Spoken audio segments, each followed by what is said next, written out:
Good afternoon. We are back from break. It is 1:34 p.m. and we are picking up with District Court. Nicole, is there anything you would like to add before we pass it? I'd like to pass it over to Robin. Looks like she has some. Yes, thank you, Commissioner. We just wanted to say once again that we are having technical challenges with the equipment that does the live screening of board meetings. So even if the live streaming goes out, the recording continues. So we will just keep going, even if the live streaming stops. And we will make sure to post the recordings no later than the day after the meeting. So just so anyone watching on YouTube knows, if we go out, we'll be back online as soon as possible, but the full recordings will be posted on the YouTube channel. So that's my public announcement for the afternoon. And with that, I will turn it over to you, Judge Buckley. Please go ahead. Thank you, Robin. Brett Buckley, Thurston County District Court, presiding judge, here with Frankie Peters, our court executive officer, Commissioner Edwards, Commissioner Menser, and Commissioner Mejia. Good afternoon. We are coming into this budget hearing suggesting a new look at how courts are structured. And the general term for this is loosely coupled organization. The principle behind that being that courts are an independent branch of government. And rather than being seen in a county mapping of organizations within the jurisdiction of the county as a adjunct to the other executive and legislative organizations, that it is its own independent organization in parallel. And this has essentially been a big push from courts nationwide, trying to get local governments to recognize the independent nature of courts and the fact that they are their separate branch of government. So the proposal that we are putting before the commissioners is with that in mind, and it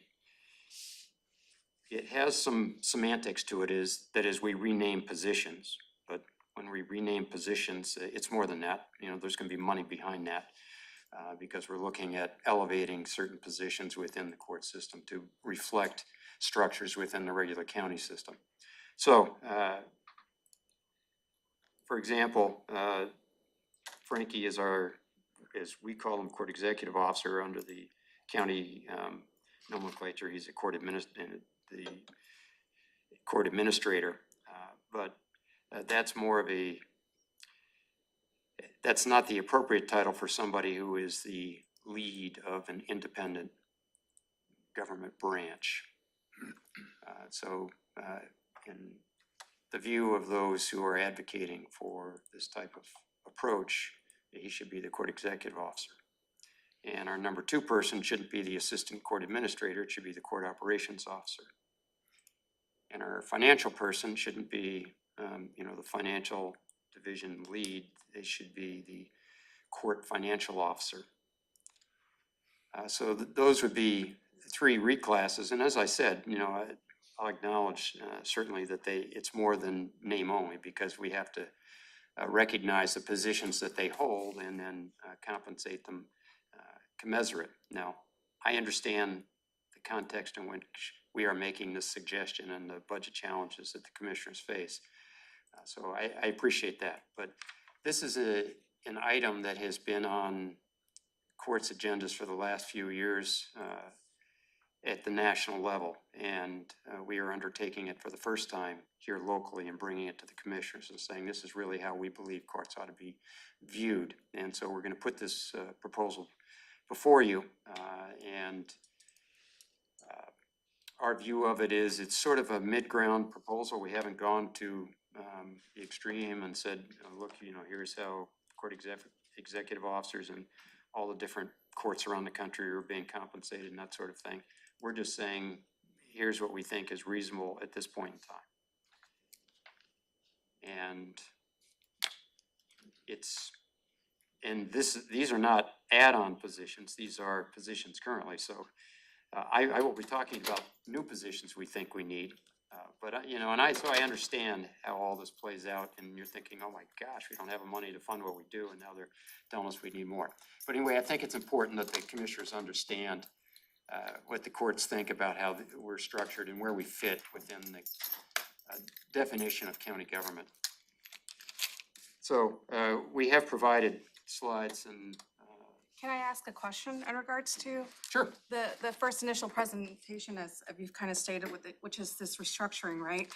And so I'm wondering if there's going to be any request to the state. I mean, counties are put in this very interesting position, right? And so I'm wondering, right, is this nationwide push to push local governments to do this? But I'm not hearing any requests here, since, you know, we operate with what the state gives us, and our budgets are very limited, as you very well know. So I'm wondering if is this going to be elevated to the state level to ask for funding for this request? Like, what's the? So my answer to that would be it has been. A number of years ago, the legislation which actually created the account where the county gets reimbursed for a part of the salary of district court judges, they contemplated at that time, and there was I think a 2-year process that had all sorts of subcommittees made up of folks from various aspects of the community that work in the courts and in government. There was a recommendation out of that committee for unified courts that is combining superior district and municipal courts, so you'd have one level trial court. They actually made that recommendation to the legislature. Legislature turned it down. There was a lot of pressure from cities and from some counties not to do that. So at that point in time, that would have been something that the state would have had to heavily invest in. So one of the arguments for doing that is, you have this judicial system which you're putting the burden on local governments to fund in large part, because most of the courts are county level courts or municipal level courts.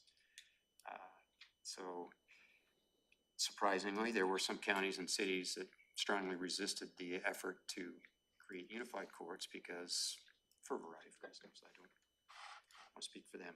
Anyway, that did not pass.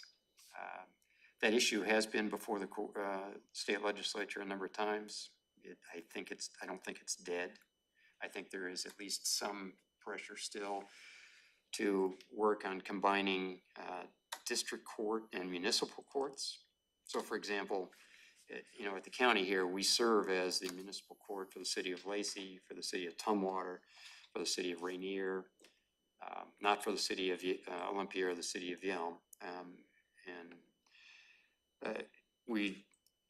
They're built into our caseloads. So, part of, if this legislation were to pass, those would all be just little branches of the county court.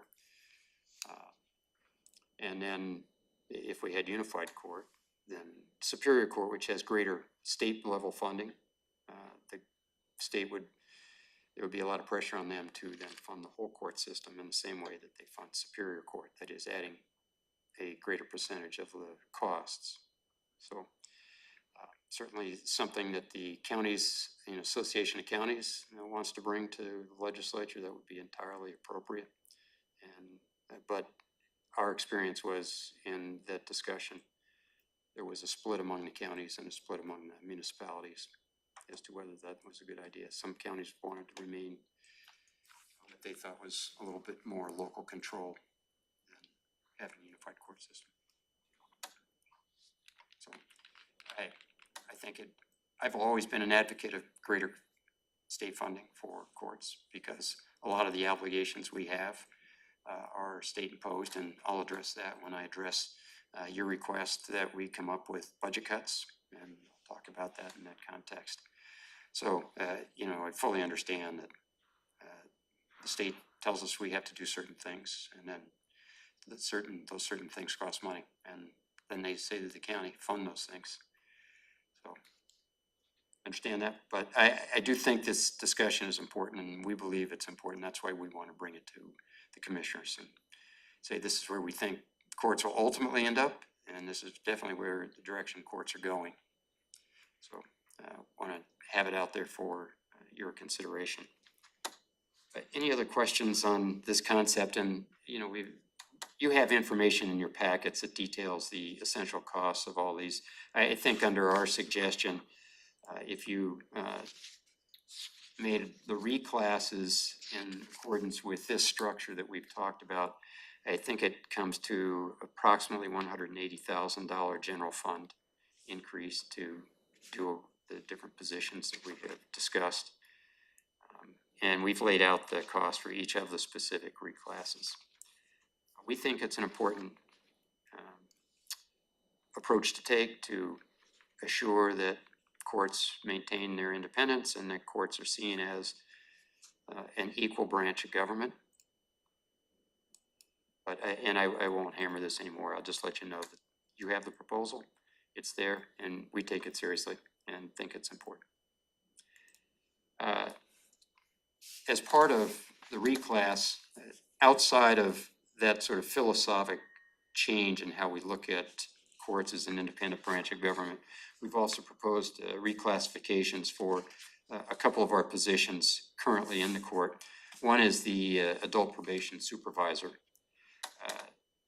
Right now, we think the director of our probation office is underclassed, and we are asking that the director of adult probation in district court achieve the same salary range as the juvenile court probation manager.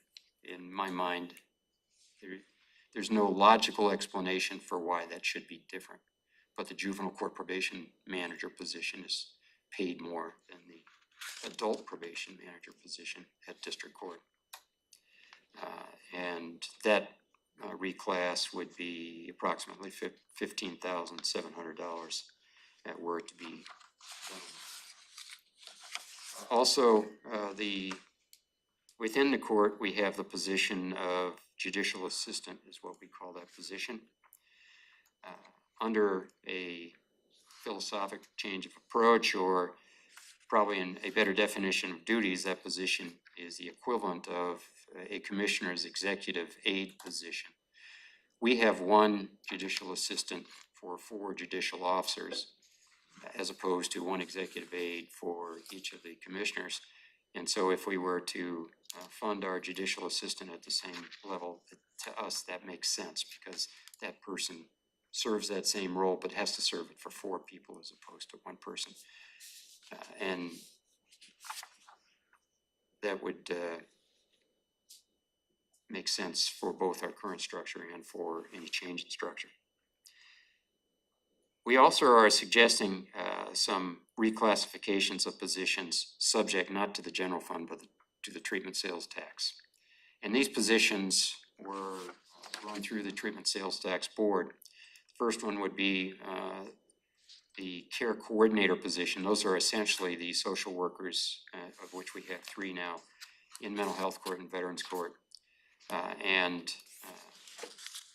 The goal would to bring them up to the level of a probation officer. They perform very similar duties to the probation officers that we have in our probation department.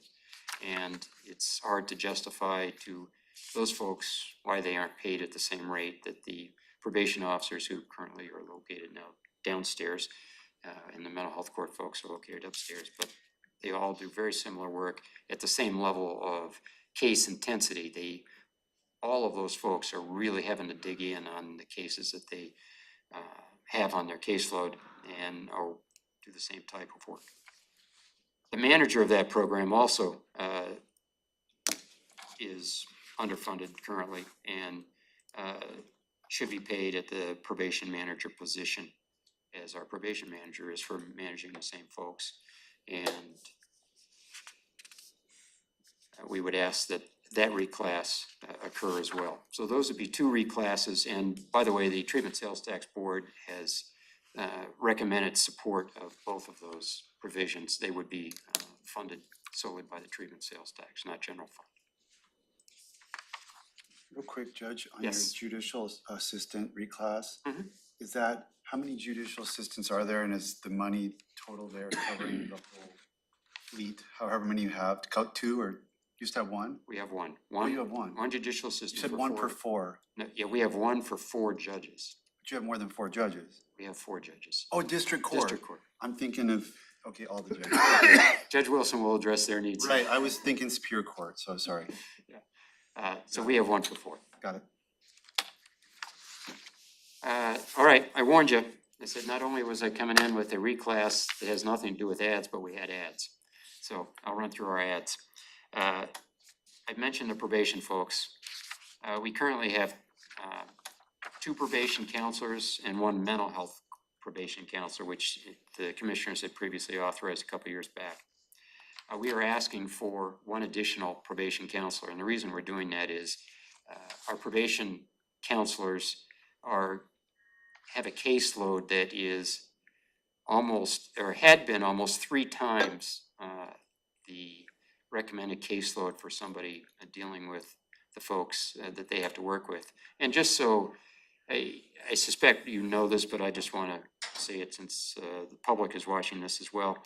Our probation officers work only with the toughest cases that we have in district court, and they're on what's called supervised probation, where the probationer, the criminal defendant, after having been convicted, has to report to these folks to work with them on their treatment and on other obstacles they may have, and make sure they remain law compliant.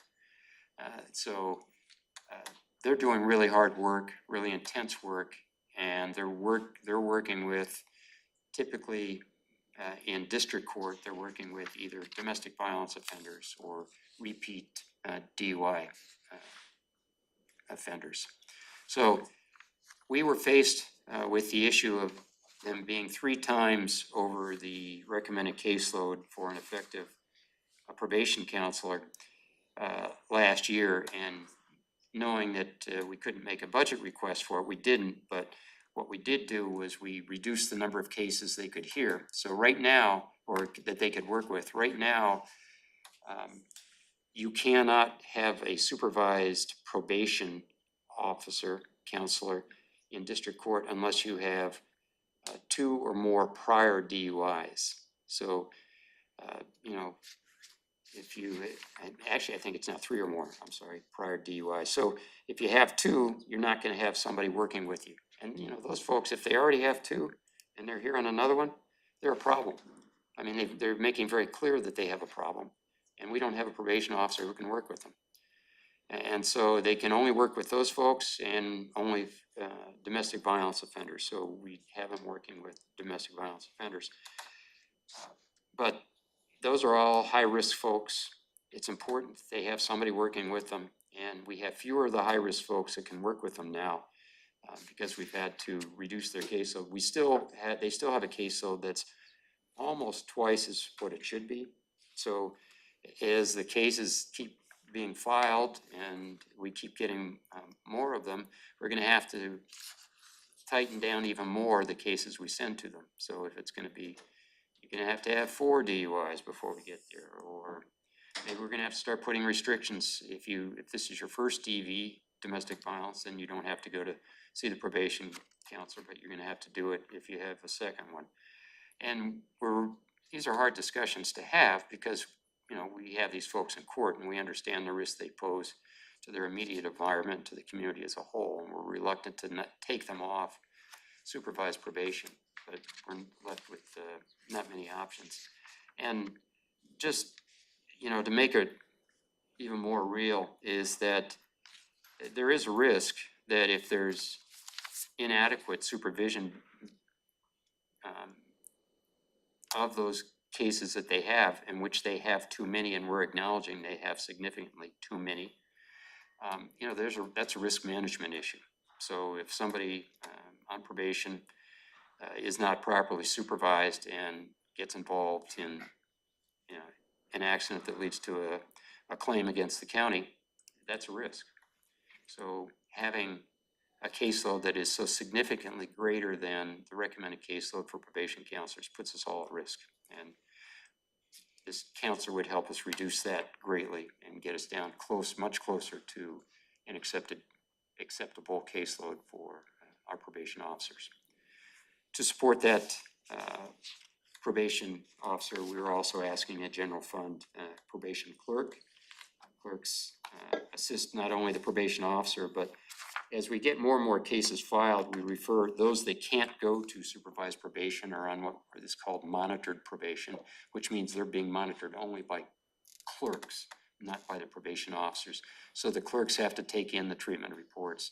They have to check and see, are they complying with their treatment? Are they not? They have to check their criminal history and then make recommendations to the court as to whether we need another hearing for this person to come in and explain what's going on in their probation status to the court. So a clerk is an important feature in this. And so that's also an ad request. So those are the two general fund ad requests for personnel that we have. Now we do have some ads that are solely treatment sales tax. And once again, we have run these by the Treatment Sales Tax Board. The first one would be for an additional care coordinator, the first one would be for a new mental health probation counselor. So work down in the probation office. We have one mental health probation officer who has a full caseload right now. And this one would be a second mental health probation officer.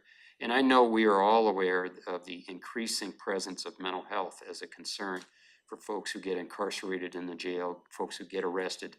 A growing number of those folks present with mental health issues.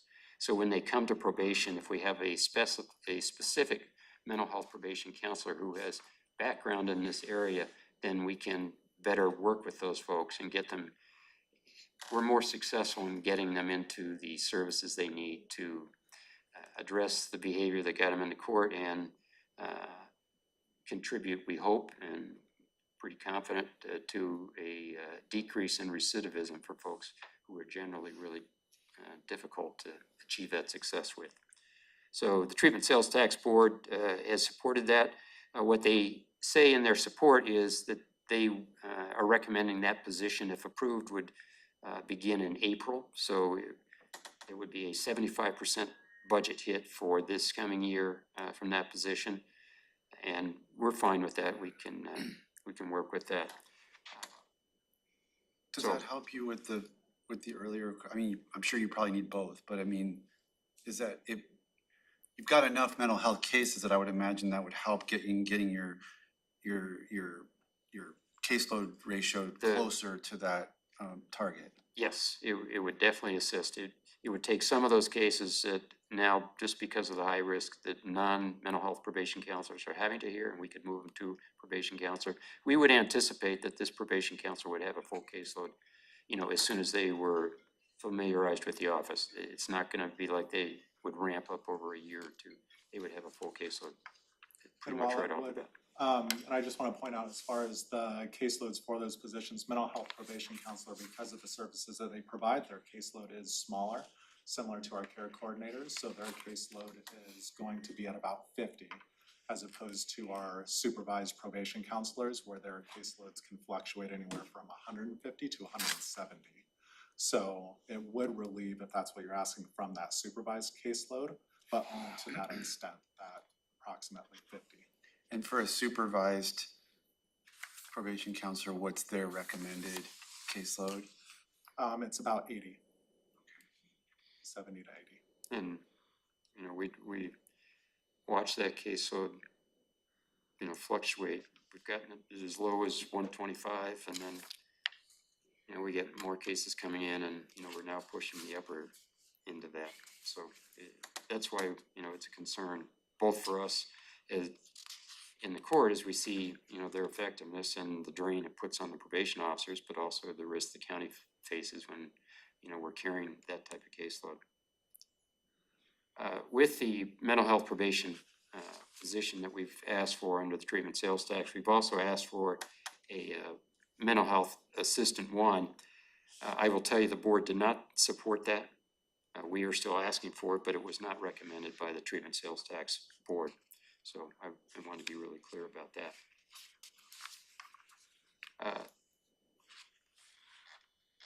We do have a treatment sales tax administrative assistant position, which the board did support. That is a position that currently exists at 75% time in mental health court and veterans court.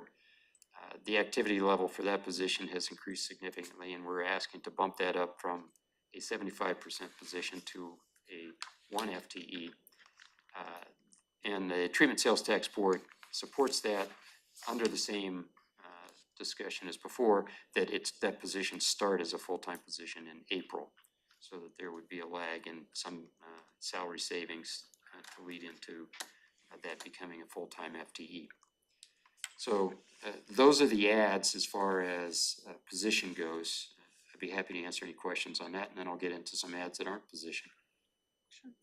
I have, oh, go ahead. Go ahead. Well, I just, that last position there, administrative assistant, treatment sales tax funded, exactly what is that person doing? That person is the administrative assistant for the mental health court and veterans court staff. Okay, mental health and veterans court.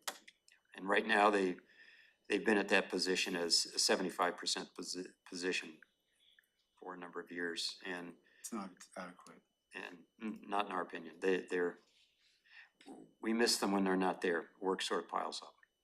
So if we got the approval for one, that would be great.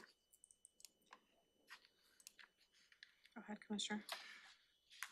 I guess, because I'm the old guy in the room, I guess, so I get to refer back. to Wait, you and me? Many years ago.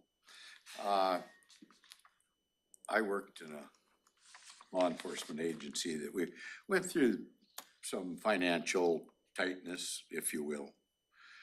And I happened to be a young desk sergeant at the time, so I had people coming in, the court would mandate that they report in.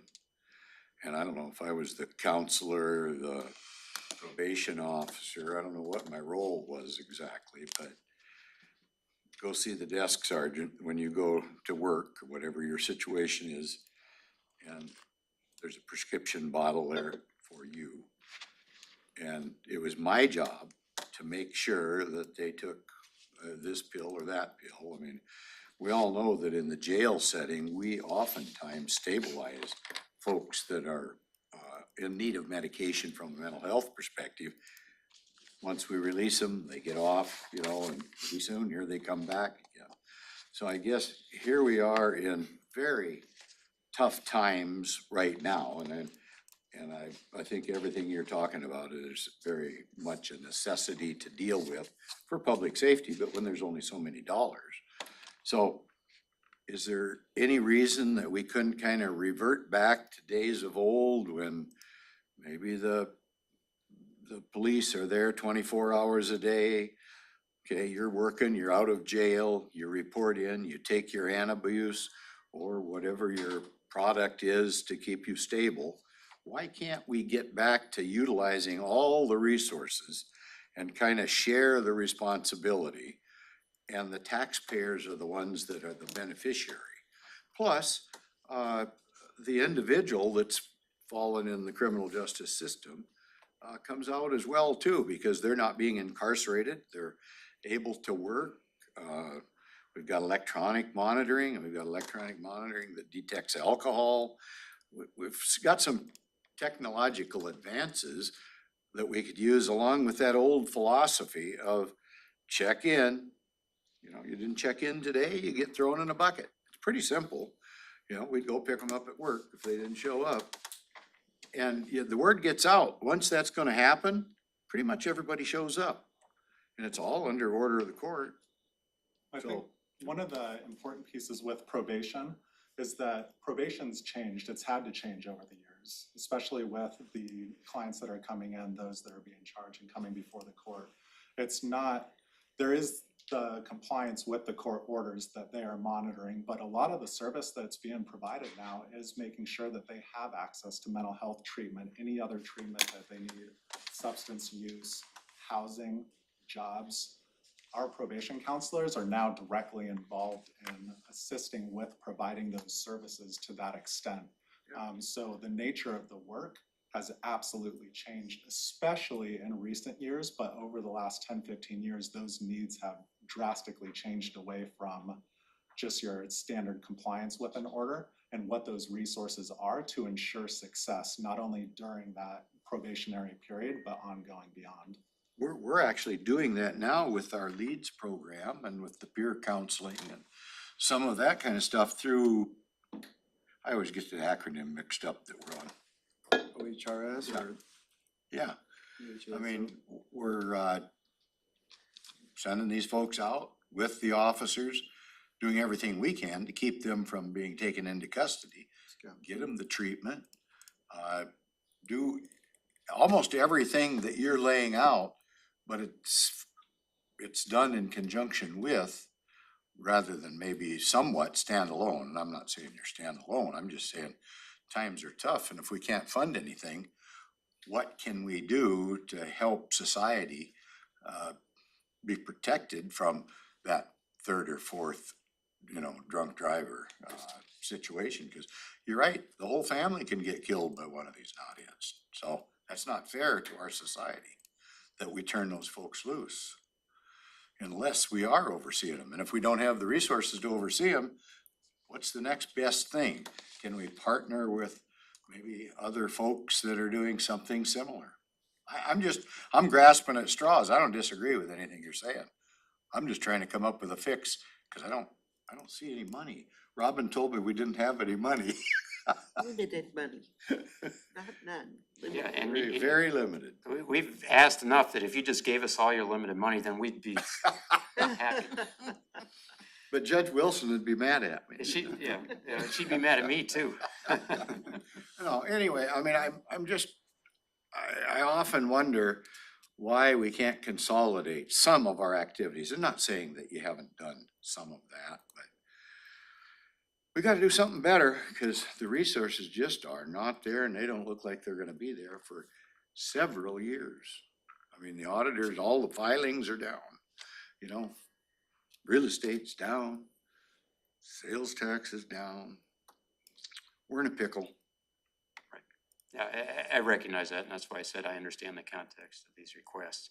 I will say that, I think when Frankie says the job of a probation officer has changed over the years, that's a reflection of the change in the population that they're dealing with, the population that the officers have to deal with, that the jail has to deal with, and that, we see in the court. So a program like probation and a program like mental health court, like veterans court, they're doing the intense work that it takes to try to keep those folks from continuing to be a problem in the community and try to let them make some positive change in their lives. So that is highly labor intense.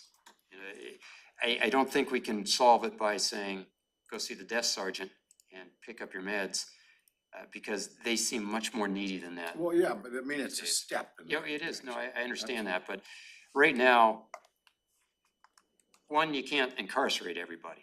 Locking them up just because they keep failing to do the things, you don't want that. It costs a heck of a lot of money, to do on a daily charge for somebody in jail. Sometimes you have to do something, though. So, and yeah, we do, but we're trying to come up with these programs that really, they're effective, but we have to put the resources in to create the programs. So I agree with you that this is a major problem, and these are solutions that we see from the court standpoint. That the recidivism rate for mental health court and veterans court is way down.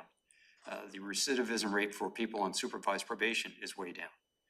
The folks that we just sort of do monitoring on, it's not nearly as successful. I'm wondering if you guys have been looped. We've had a couple of preliminary briefings on the court alternative program idea, and if that will be something that will help us reduce probation caseloads and caseloads for a district court in particular, because that seems to be where the focus of that program is. Yeah, I'm aware of it. We've not. I know it's pretty small numbers.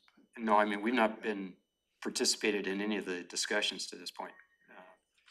We had a good presentation yesterday. Yeah, I saw part of it. Oh, okay. But do I think that's the same population? No. In mental health court and veterans court, a significant fairly significant percentage. It's varied. It goes somewhere between 40 to 70% of our folks start off as felons and have down file cases. So those are folks who aren't going to be, you know, based on what I heard yesterday, aren't going to be in the homeless court.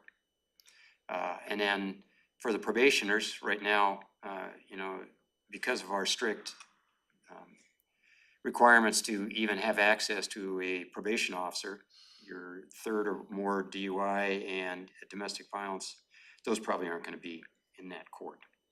So the criminal trespass, the thefts, the obstruction charges, those things, those that will fall under that court, they aren't seeing a probation officer now. So it really won't impact that caseload. And I guess the bad news is there are enough people with 3 or more DUIs and getting, you know, before the court on domestic violence that we still have such a large caseload. That's kind of the sad news out of this report. I want to do a time check, Sure. just so we can get through the rest of the policies, and then after that, give you the opportunity for the court to address how, you know, your proposal for the 8% cut. Sure, okay. We're asking for an increase in pro tem rates. Ours is low, and we gave you a list of comparables by county, which in the face of the conversation we just had, you know, I understand what is likely to happen there, but we're asking attorneys to come in and serve as pro tems, and they're not being reimbursed as much as if they went to Lewis County or Mason County or Chehalis Municipal Court. So that's just something to be aware of. Training and education from our standpoint is really important. We would like an increase in our education funding, both on the general fund side for normal court staff and also on the treatment sales tax side. That's another request for folks working in the specific area of mental health court and veterans court that would be funded by treatment sales tax funds, which I believe they had recommended that they would approve some increase for both that and equipment funding, but not as much as we had asked for. And so the treatment sales tax board endorsed some expenditures there. The last policy thing I want to talk about here is a big one for the commissioners, is a continuation of the substance monitoring program. Essentially, what Commissioner Edwards was referring to, which is the SCRAM devices we use for monitoring alcohol consumption by people for whom that's been an issue. You authorized $500,000 for this year, or for, was it just for this year? 590 for this year. And where are we now? Are we still have some money left? in Still, September? we'll get through this year. Okay, Yes. so, but that funding ends after this year, and it's essentially allowed us to put people on this device and not keep them in jail. And if we don't have this device, as we explained when we proposed this initially, what you have is you have a lot of folks who need this monitoring and aren't gonna pay for it. And if they can't pay for it, and we believe there's no other good way to monitor them, then we do what Commissioner Edwards says, is we put them back in the jail. And so we're then looking at, you know, jail daily costs for somebody for whom a piece of technology is a lot cheaper, although it's a big investment up front. So we're asking the commissioners to continue that program. And we can tell you from our standpoint, it's been really successful. So we've been. And yet this is your least important ask of the board. This one ended up coming in because of prior conversations that we were gonna have this discussion with the ARPA piece. So we had to add this in the final moment. So that's the reason that it came through under number 17, is because we thought that discussion was gonna happen with the ARPA funding as opposed to the budget process. But I would say it is an important piece. I think it's made a big difference in the number of people we have to send to the jail and in compliance. Yeah, and frankly, and you know, you can imagine just the human nature of it. If you have to wear something on your ankle 24/7, it reminds you there's something I'm not supposed to be doing. And I think that in itself is a fairly positive behavior change. So not only does it report the drinking, but it motivates people not to. And so it's a lot better than locking somebody up because they're problem with it. So, it's worked well, and we urge the commissioners to see if there's a way you can continue the funding for that. And now I'll get to the request from the board for us to consider 8% cut. And this will be the same answer that we give when this is raised. And in fact, the commissioners took us up on it back in 2008, I think, was when we had the big budget cut. And that is the only non-mandated function at district court. And getting to Commissioner Mejia's point, the only non-mandated function from the state to district court is probation. We have a probation department because we believe it's really important for enhancing public safety and working with the folks who are the biggest threat to public safety in the clientele that we deal with. We would achieve an 8% cut if we essentially got rid of our probation department with the exception of one clerk who would just do record checks. So we could run a monitored probation program with record checks where they would then be sent into court if they have a new charge, but there wouldn't be any of the treatment monitoring. That's the only one that's not a state mandated function. So, and that would reach the 8% level as requested by the commissioners. And in 2008, like I said, the commissioners took us up on it, and we lost our probation department. How long did that last? 2 years, 3 years? About 3 years. About 3 years. It was a slow build up from there. And then, we've gradually, we first just got 1, and then 2, and then 3. How many FTEs has your probation department made? I mean, right now, it's, 4 currently. okay, thank you. So your 8% cut aligns to 349,000. That's 3 of the 4 would go. So 3 of the 4 is what you're, I mean, you would lose, I understand that we would lose the probation manager, we would lose our 2 probation counselors and our 1 the mental health counselors, treatment sales tax. So that's different. 2 counselors, the probation manager, and we'd be left with 1 clerk.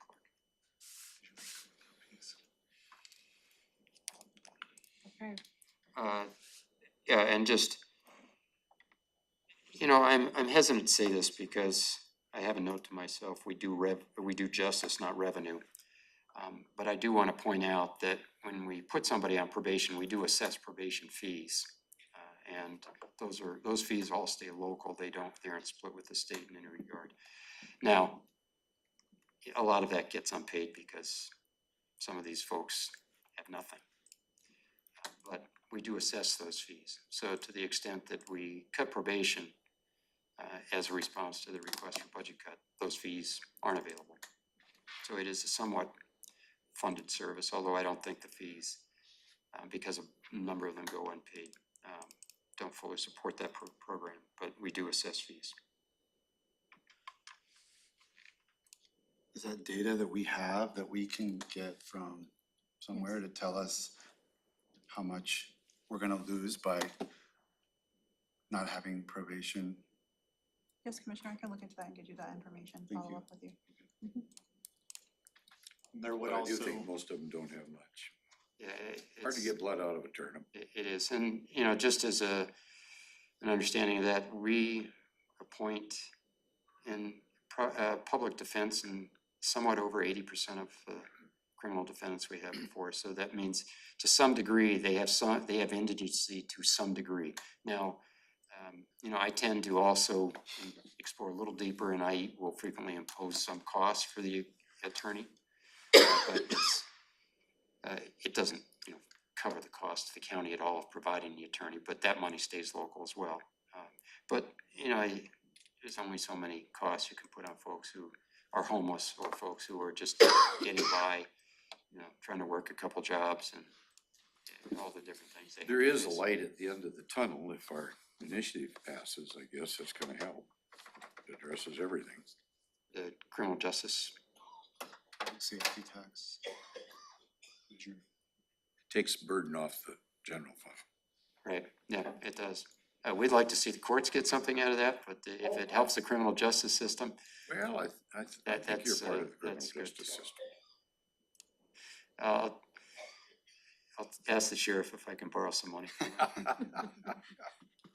And also just to be open and transparent to the probation, we have contracts that we just ended up recently signing with City of Lacey and City of Tumwater too. There would be a amendment to those contracts because those have recently included probation as well.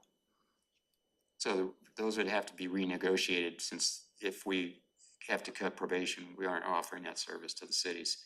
So they would want to not have to pay for that service.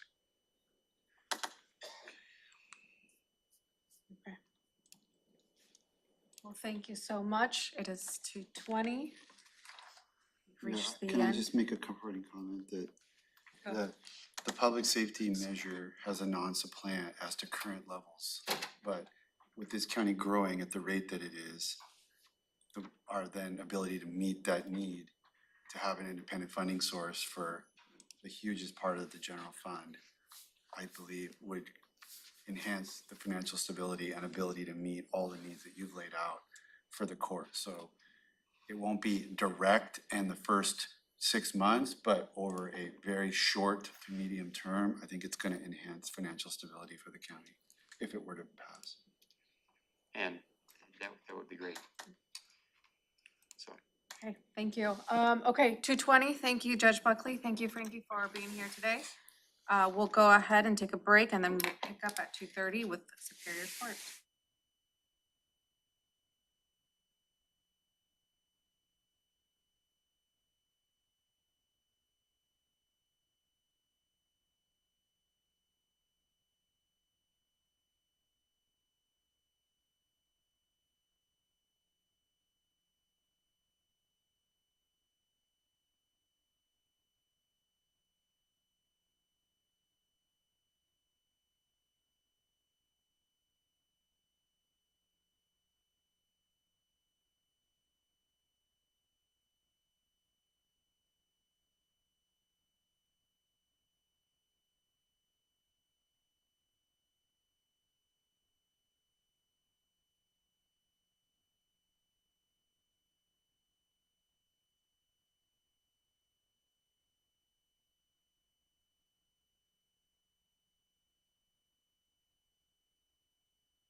Okay, we are back from break. It is 2:31 PM and we are starting with Superior Court.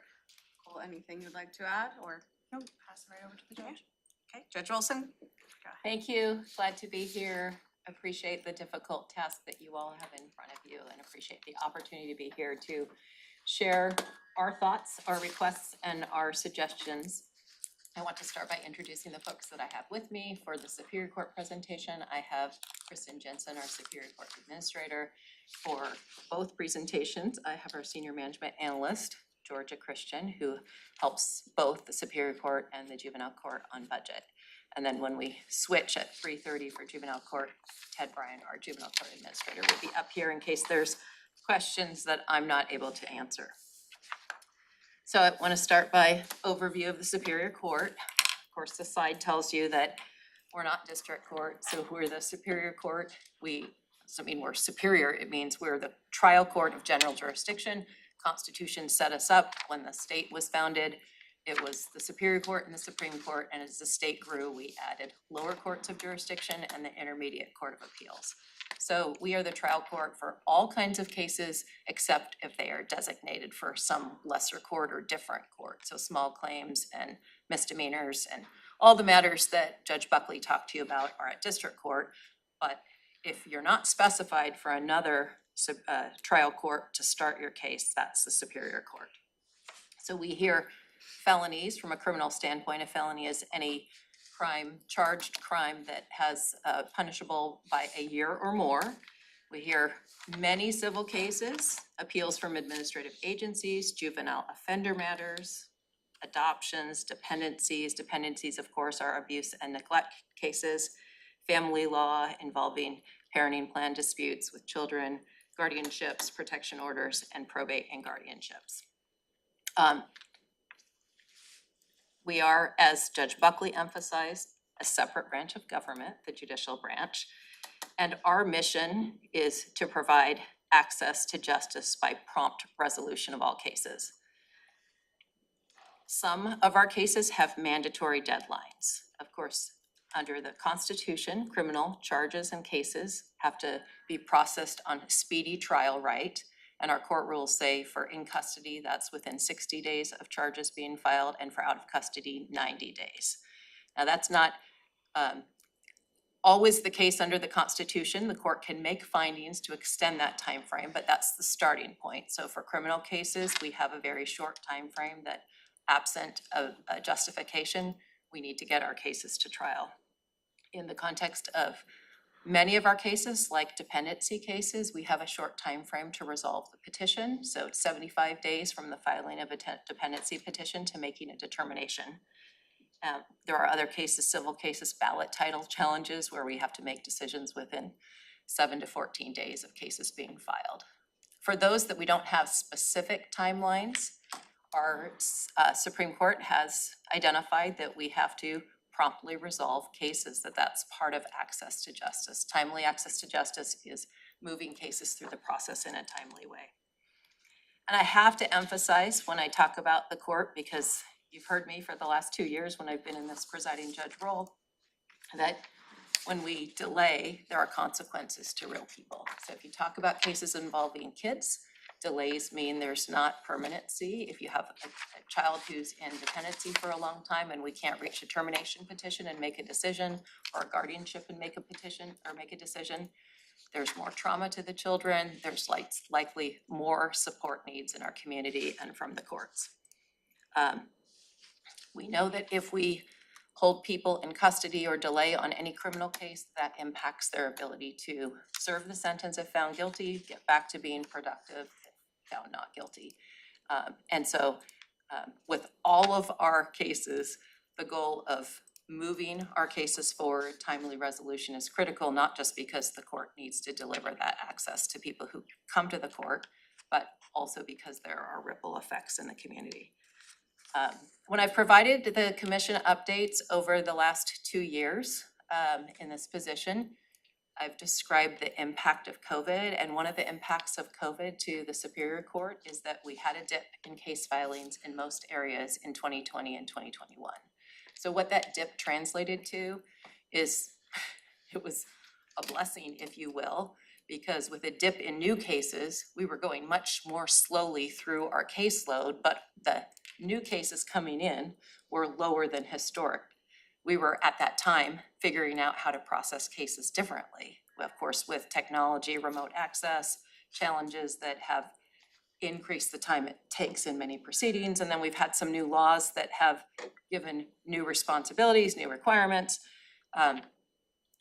Unfortunately, in 22 and 23, in all areas, our case numbers are climbing back up. So in civil and criminal, we project if not this year, then next year, our numbers will be at pre-pandemic. And we're still not moving as fast in our pace as we did pre-pandemic for a variety of reasons, including new requirements that the legislature's given us in certain areas like guardianship and protection orders. And we love technology and we believe that allowing the option for many of our proceedings to have people participate from a remote location is better access. So if you take a person who's pending pretrial out, waiting for their criminal case, and this particular hearing is a 10-minute hearing, if they can take a 15-minute recess from their job, Zoom in, confirm that they're on track, get their next court date, that's way less impactful than pre-pandemic when we had a 3-hour session. They showed up at 9, waited for their case to be called, and they'd be out of work and challenged sometimes from a transportation standpoint. But technology has its challenges, and overall, many of our proceedings are slower because of the pace doing that. An example is we have interpreters who participate by Zoom. That's great, but it has to be consecutive interpretation because they're not standing right there. So pre-pandemic, we rarely had Zoom interpreters, so they're always there and you can do it at the same time. So that can double the length of a hearing when you have interpreters. So all sorts of issues. Can I ask a question? Yep. Do you happen to know, you said that civil and criminal filings are increasing. Do you happen to know if they're increasing at similar rates or if one of those categories is increasing at a faster rate than the other? Last I looked at similar rates, the total number before in 2019, civil was greater than criminal, and the numbers of civil cases, a lot of them, high percentage resolve.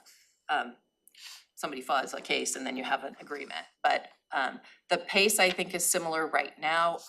We are projecting, there's a lot of variables from the criminal standpoint. We are projecting continued increases in our criminal filings. And I will say, over the summer, so there's a number of things impacting criminal case filings. Of course, there's still the referral pile that the prosecutor is working through. And then there's the sheriff's office has lifted restrictions on arrests and processing warrants and not taking issue with that, but that translates to more cases. So every day we have a first appearance calendar. And early in the summer, we were averaging about 30 first appearance hearings a week. And in the last couple of months, we've been averaging about 50. So those are new arrests that get seen day after the arrest or warrants where people were picked up. And that has to in part be from the changing of the restrictions. And of course, you mentioned the public safety tax. If that goes up and we have additional law enforcement, well, then we're gonna have more cases or referrals for the prosecutor to work through, and that likely will be more cases. We are glad when we've talked to Commissioner Edwards that the contemplation is if the measure goes forward, that the entire criminal justice system impacts will be considered, because we can't keep up and meet those speedy trial constitutional requirements if we have that influx. So I can't give you exact numbers, we can get more detailed numbers, but that 30 to 50 average over from early summer to end of the summer is, I think, a good picture of the change that we're seeing. Okay, let's go to the next slides and let's go to. It's very sensitive. Okay, so I'm gonna flip through a number of the slides that you asked us to cover. So funds that are specifically managed by the Superior Court, Law Library, Family Court Services, Law Library Board. Commissioner Mejia is on that Law Library Board. You'll see we have a beginning funding fund balance and a projected ending fund balance. And you might look at that and say, why do we have a large fund balance? And I believe the primary reason we have a large fund balance is the figures, historically, the account was used to fund things like books, and now it's more like subscriptions. And so over time, there's cost there now in terms of that, well, that's paid for by or funded by civil filings. And one of our ideas, and I'm gonna get to ideas later, but is looking at dedicated accounts. Can we be as creative as possible? I know that there is a question mark about dedicated accounts. Can you use them for positions? Later on, when I talk about the asks that we think are necessary to deliver access to justice, one of them includes a family court facilitator position, for instance. And so a creative idea we thought about for that is maybe that's funded by, maybe it's a term position and it's funded by the law library fund, because what a facilitator is doing is helping people through the legal process. I might be over creative, but you all asked us to be creative. And one of the things I did when we put down the funds, we wanted to highlight everything we've got and say, is there a way to address the needs that's not the historic reliance on general fund? Can we maximize reliance on other funds? So, And no, I think that's wonderful, and we'll be following up with Elizabeth on, questions of the legality of using funds in the ways that we're talking about, but we like to stretch. So the other fund that the Superior Court manages is the Family Court Services Fund with a balance of 229 or almost 230,000. That comes from marriage licenses and the individuals at family court who have the means to pay for guardian ad litem. And then what that funds is guardian ad litem services for individuals who don't have the ability to pay. And if you're not familiar with family law cases, if there's kids involved in a parenting plan case, and it's a high conflict case, it's really beneficial for the judicial decision makers to have a guardian ad litem investigate and report and help us make the decisions in the most challenging cases. So again, we are thinking about as creatively as possible, is there any other drawing on some of these funds that we manage that we have some balance in? I have more details in both of those accounts if you have questions, but I'm gonna skip to the general fund budget. I do have one, Judge. And the balance is kept to a certain level, and could you explain why that might be? Well, if the question is, why do we not spend the full amount that's in the Maybe not the fund? full amount, but, there's a fair amount there. My theory is, again, for the law library, that I think it's built up because we put a pause on law library activities during the pandemic, but also because historically our costs for the law library that we're required to have looked different. The costs were books that are more expensive than subscriptions. We still need a law library, and the Law Library Commission or board needs to figure out the best investment. Our vision when we have the new building, with the remodeled building, is to have smaller space but with kiosks, but also maybe a person or two who's helping support, as I mentioned earlier. But the board would have to, the Law Library Board would have to approve that, as well as you all. Okay, switching to slide 4, which is Superior Court General Fund. So our general fund, and this is Superior Court, not juvenile court. So we have 23 with our budget amendment that we're asking for that relates to our backlog position, or the 47.8 is the Blake position. That's what we currently have, 47.8. Okay. So you can see that our total expenses annually for the general fund is almost 8.4 million. Our proposed expenditures for 2024 with our asks that of course we developed before the request to look at changes. So I'm starting there and I'll address the change issue a little bit later. But the 8.9 would be adding about 550 to 575 to address what we see as critical needs for supporting access to justice. So those are our general fund reflection. Do you all have any question on the general fund? I do. Yep. How do we go from 6.5 to 8.4, almost $2 million from 2022 to 2023? With only one extra FTE, So 2022 is actuals okay? expended, spent less.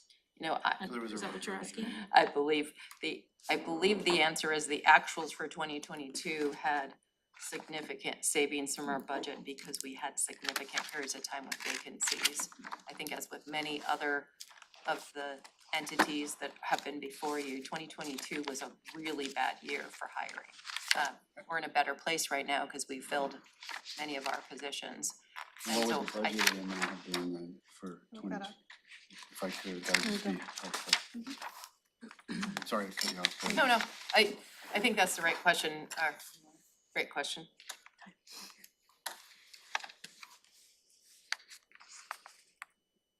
So it's 2022. 7.5 basically, but you only spent 6.5.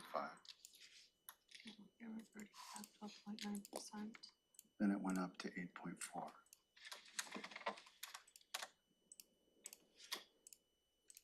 With a change of one FTE, that doesn't, do you know the Yeah, explanation? we had some one-time only grants, between 22 and 23.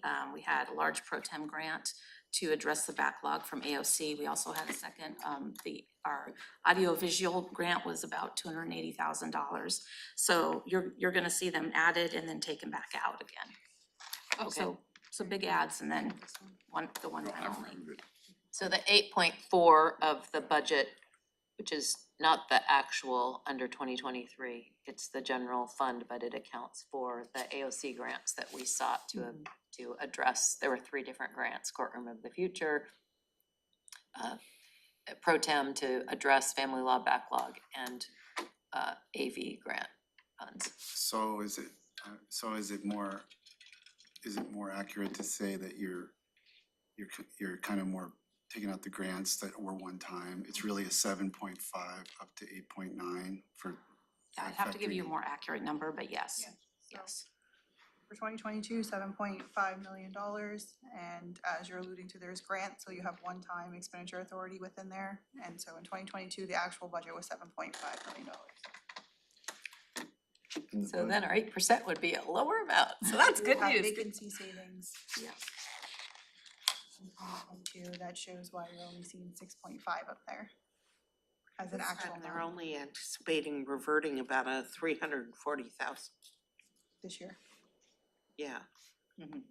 They don't anticipate it going nearly as low as it did last year. And that's attributed to vacancy savings. Right, and For 2022 was a very difficult time. 2022, we had vacancies for a significantly longer period of time than we had for 2023. Okay. I mean, I hope. All right. You guys can move on. I'm not the ruler. I mean, are you guys tracking why I'm asking that question? Okay.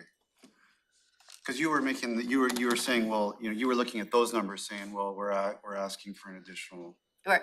but that's not really apples to apples, because that's the, Well, I think you're correct that the 8.9 shouldn't be 8.9, it should be the figure without the grants, plus the. That's no. number, No, that's not. So apples would be the 2023 budget to the 2024 budget, right? Because those are both budget budgeted numbers. Yeah, it's 7, instead of 839, it's 745 or 7. In 2022, Right. yeah. Well, no. Yes.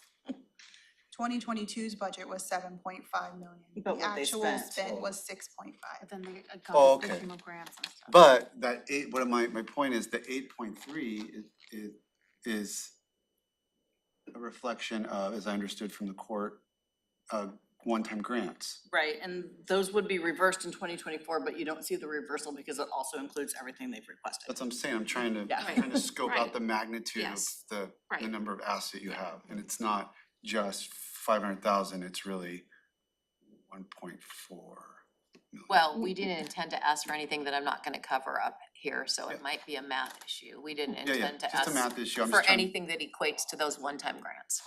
And so if that's buried in there and we should have removed it, we need to fix that. I hear what And it you're will help us all, right?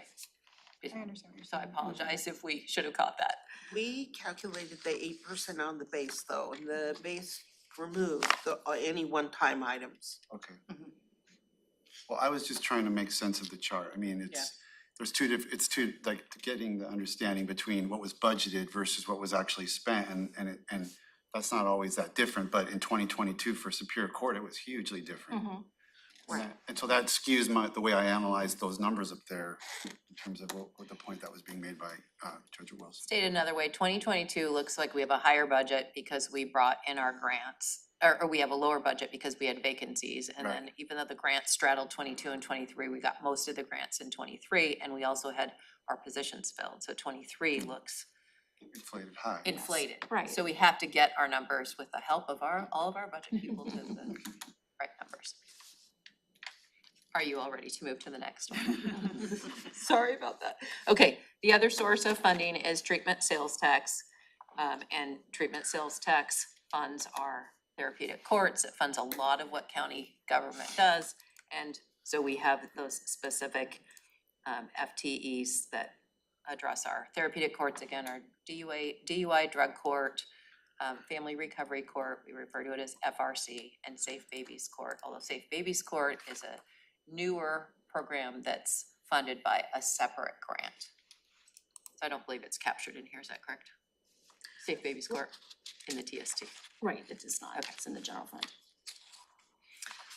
All right, so you ask us to talk about opportunities and challenges, and I already mentioned a lot of these in my opening and just emphasized that our case filings are increasing in all areas, and that we continue to struggle with processing the old cases, processing in a new way, and watching our numbers go up, and then these, extra forces outside with the booking restrictions and the public safety potentially putting impacts to us, as well as the legislature giving us some very specific new requirements in key areas that are big cases. So protection order, guardianship, dependency. So it has increased our time in court per case with additional requirements.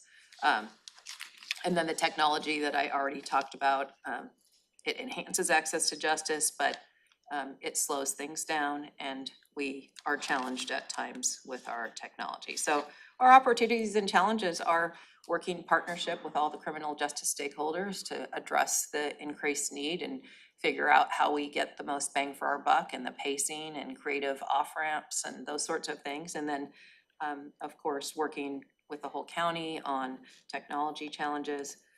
Another opportunity is, as Building 2 is remodeled, the best remodel possible to support all of our work, that's sort of thing, and effective case processing. So we continue to look at best practices for effective case processing. Those are our opportunities and challenges. I'm shifting to our proposals. So for the Superior Court, we have 2 high-level policy proposals, 1 and 2. After that, there are a few more. I call those important, but as Robin was asking, or somebody was asking the prior presenter, they're clearly in priority ranking, and 1 or 2 are critical. And when I started by saying access to justice involves a timeliness element, and timeliness is either defined by a court rule, constitution, or statute, or it's timely, and we have best practices from various court systems. And right now, we're not keeping up at our current levels. We developed what we think is a modest approach in the areas that we think will help us develop. So we have asked in our access to justice package, we've asked for an assistant court administrator, 3 judicial assistants, and 1 family court facilitator. Those are targeted to areas that we believe will help us meet our case flow, case needs, support the increase in cases on a case-by-case basis, supporting our judicial officers at standards that are similar to those across the state, and will address the family court facilitator. For instance, many of our family court cases are self-represented parties, and if they don't have the appropriate support to get cases through, they come back to court multiple times, and that means multiple hearings. So the facilitator provides the assistance they're allowed to provide by law, but helps them get their hearings scheduled properly, the documents completed, and they allow them to only appear at court one time for a motion to be addressed rather than multiple times. So these positions are targeted for keeping up with the current workload, which we're not doing successfully, and addressing the projected new workload. That's our access, go ahead. Can I ask a question on that? Mhm. Back in 2021, when it was you and the previous court administrator came forward, they were requesting an assistant court administrator, a judicial assistant, and a lead court reporter. We funded 2 out of those 3 requests. In the granting of the new judicial assistant, I asked you, you know, if we're to grant this, you gave us the numbers in comparison to others, and you said, I asked you, if you grant you this position, this is it in terms of administrative staff? And at that time you said yes. So I'm wondering what's changed, you know, based on that previous budget hearing where I asked you, okay, right, you said that at that time, yes, we're going to be at the level that we require in terms of admin staff and judges. A fair question, an excellent question, and I will say when we developed our 22-23 package, it was in the 21 timeframe. We had our court administrator who had been with us for 6 years, Pam Hartman-Beyer. I took over the presiding judge position 2 weeks before giving the presentation 2 years ago, but was on the Board of Judges and part of it. But we had assessed what our needs were in the 21 timeframe. So what's changed is that we didn't know in 21 what we were gonna be looking at 23. Our numbers had dipped. We could not justify that we had a need that we didn't know that we had. In addition, at that time, we were working through the pandemic and we had the ARPA sources. So we had other funding sources to help us address the sort of short term, how do we get through the pandemic? This year, starting in spring, we started really examining the data, watching trends, and identifying from a best practices standpoint, courts, what are the positions?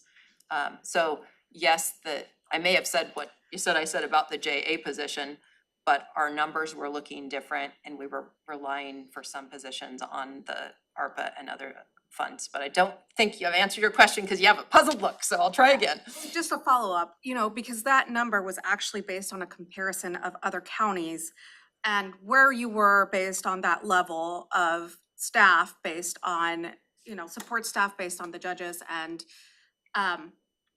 I was very specific in my question at that time. I was like, if we are to grant this position, right, will that get us at that level of service, you know, could that comparison between support services in relation to other counties where we are? And you said, yes, like this is going to get us there.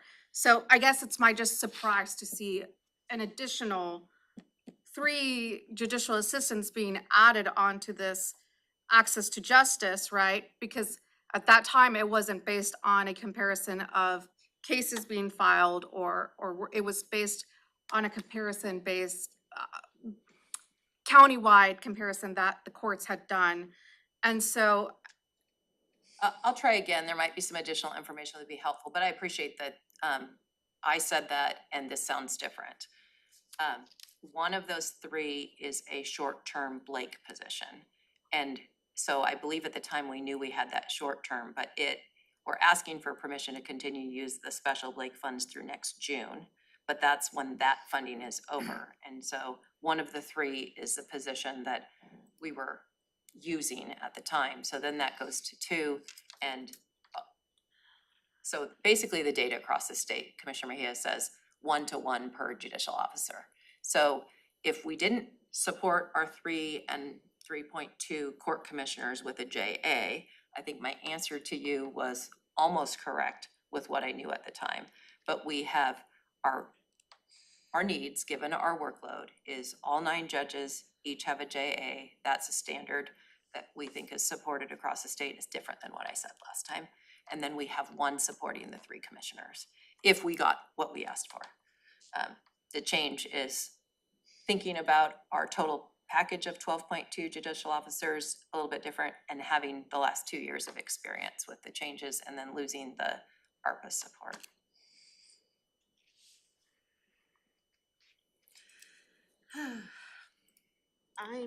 If I may ask a different, I noticed that this says revenue from state impact fees to be applied. Could you explain that? Yes, so similar to the law library fund, I have a slide a little bit later that talks about various revenue streams that, as we understand it, they benefit the court and they benefit the county by coming in, but they're not planned for at the beginning of the budget cycle, they're addressed later.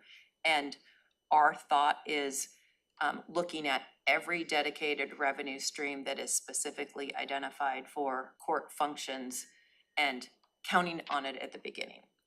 And so when I understood the request was, if you're gonna ask for positions, suggest funding.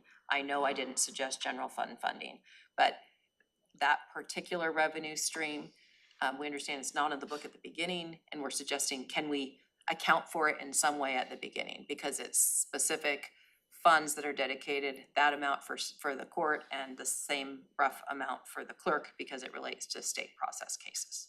We talking about the $1 million a year that the It comes from AOC. state provides? We do account for that already to cover your current costs.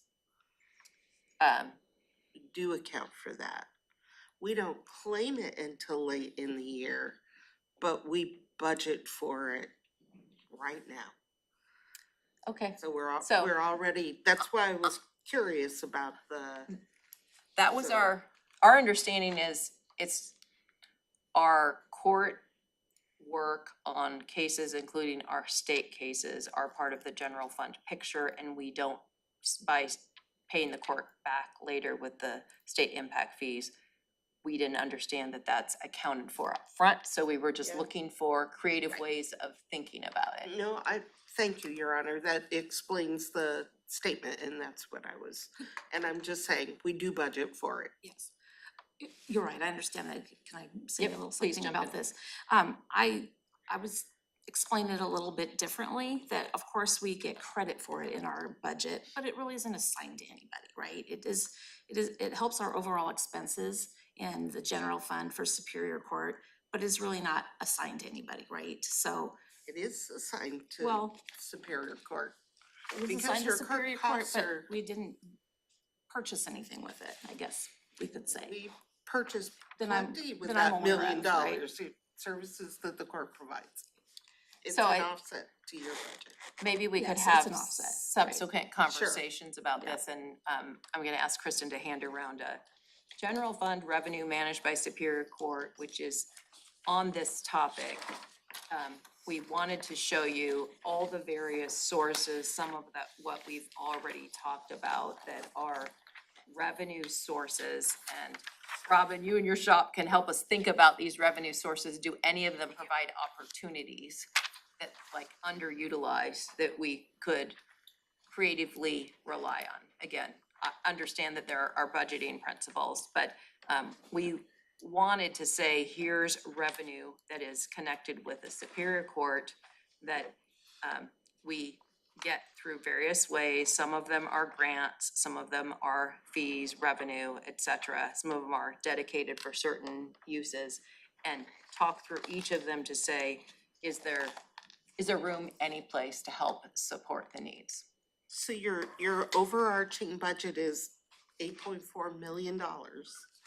This 1.4 contributes to the support of that 8.4 million. We use it all. We budget for it all. It's assumed in the general fund revenue. Maybe we can have some further Sure, discussions we'd to be happy to meet with fully you understand, especially for those funds that maybe aren't fully utilized, and I think that's, so appreciate that. Okay, Policy level proposal 2 is our business application technician. We described it in a narrative document, but this would be an in-house business side to meet a variety of needs. This is not intended as any disrespect for IT. They have done amazing work for us. We had early meetings early this summer, talking to Robin, talking to Sherry. The whole county faces challenges, and I described and referenced some of them earlier. On the court side, in all of our buildings, we have challenges with technology imposed by the AV that we use for our proceedings, imposed by our court management system, and the growth of reliance on that. And so we have identified a number of activities that we think would allow the court, if we had this business IT person in-house to support our effective management and operations at the court. I have a follow-up to this as well. I had asked for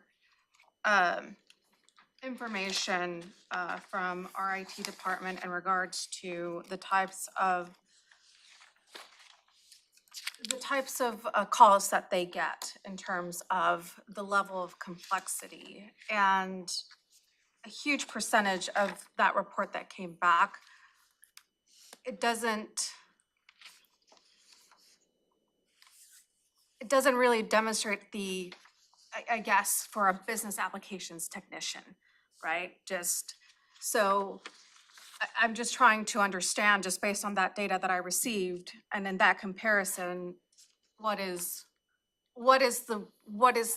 this really trying to fix? Or is it more of a training issue in terms of staff? So I'd love to see the data that you had, because I don't know what it is. We have been emphasizing with everybody in our court system to put help tickets in whenever we have any kind of IT need, because we agree with the IT department and Sherry that we need to have really good data. So love to see that so I can fully address it.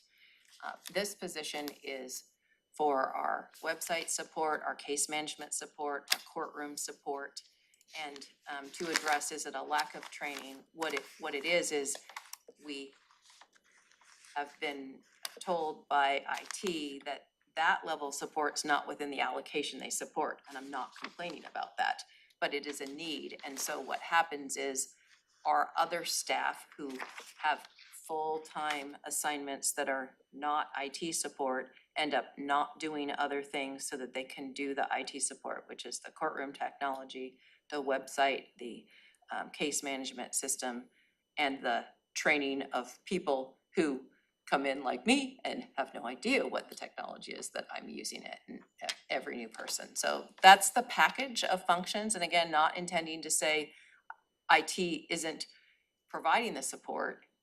We've been working well together. We appreciate their support, but our allocation doesn't allow them to do those functions. And so that's why we asked to do that, because it's critical. So is that inconsistent with what you saw, Commissioner? Because I'm trying to square. You're saying that the calls coming in. Yeah, I were- mean, anytime that Superior Court has had, from that report, like regarding on the call, like there's either, if their assigned systems administrator cannot answer that, then there's someone else in IT who will go and answer that. So I'm trying to close the circle here, because it's just not adding up to me. Did that make sense to you, Commissioner Menser? To answer your question? Well, I'm just wondering about if the court's making requests of IT and getting a response back that we don't provide that level of specificity for a court-specific system, that's kind of, is that? No, they do What are you getting? support the in-court system. Yeah, That need continues to grow, and they're not fully meeting that need. They're not supporting at all our case management system. They're not supporting at all our training of our staff on IT. They're not supporting the case management, the website.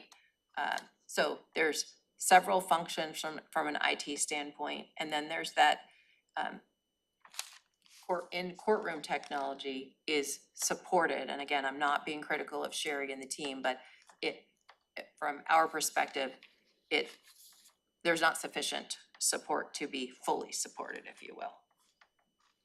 We have to wait a few days or wait to have immediate needs get addressed. And an in-house business person would be able to address those immediate needs. Again, I'm not being critical. They work on the highest and most important critical thing, but then the second tier, we don't always get addressed on the in-courtroom functions. So we've arranged for time during your deliberation week for Sherry to come in and answer any questions you may have about the various IT proposals that you're seeing. And this is a question we'll have her prepared to respond to. Yeah, and I already sat down with her, so I guess I apologize to the commissioners, I have like that, because I met with her in regards to all the IT proposals that were coming in front of the board, just to know specifically and get her input before they were presented here, and this was one of the positions I had asked a report on. Well, it wasn't the only one that I asked a report on, kind of the request of those, when someone submits an IT ticket, kind of what the verity was. For what it's worth, because we haven't heard from the clerk, and it's not a clerk's request because it's on your thing, but the clerk is very emphatically supportive of this request. From her perspective, it was well justified. Just throwing that out there because we might not hear that. Okay, I'd love to have further conversations with IT. I mean, I think that we're all talking about the best way to support the common needs and meet the needs. I would like to, because I know we're running short on time, quickly go through 3, 4, and 5, the policy level proposals, and then talk about the requests that you made for cut ideas. So policy level 3 is court commissioner salary to 90%.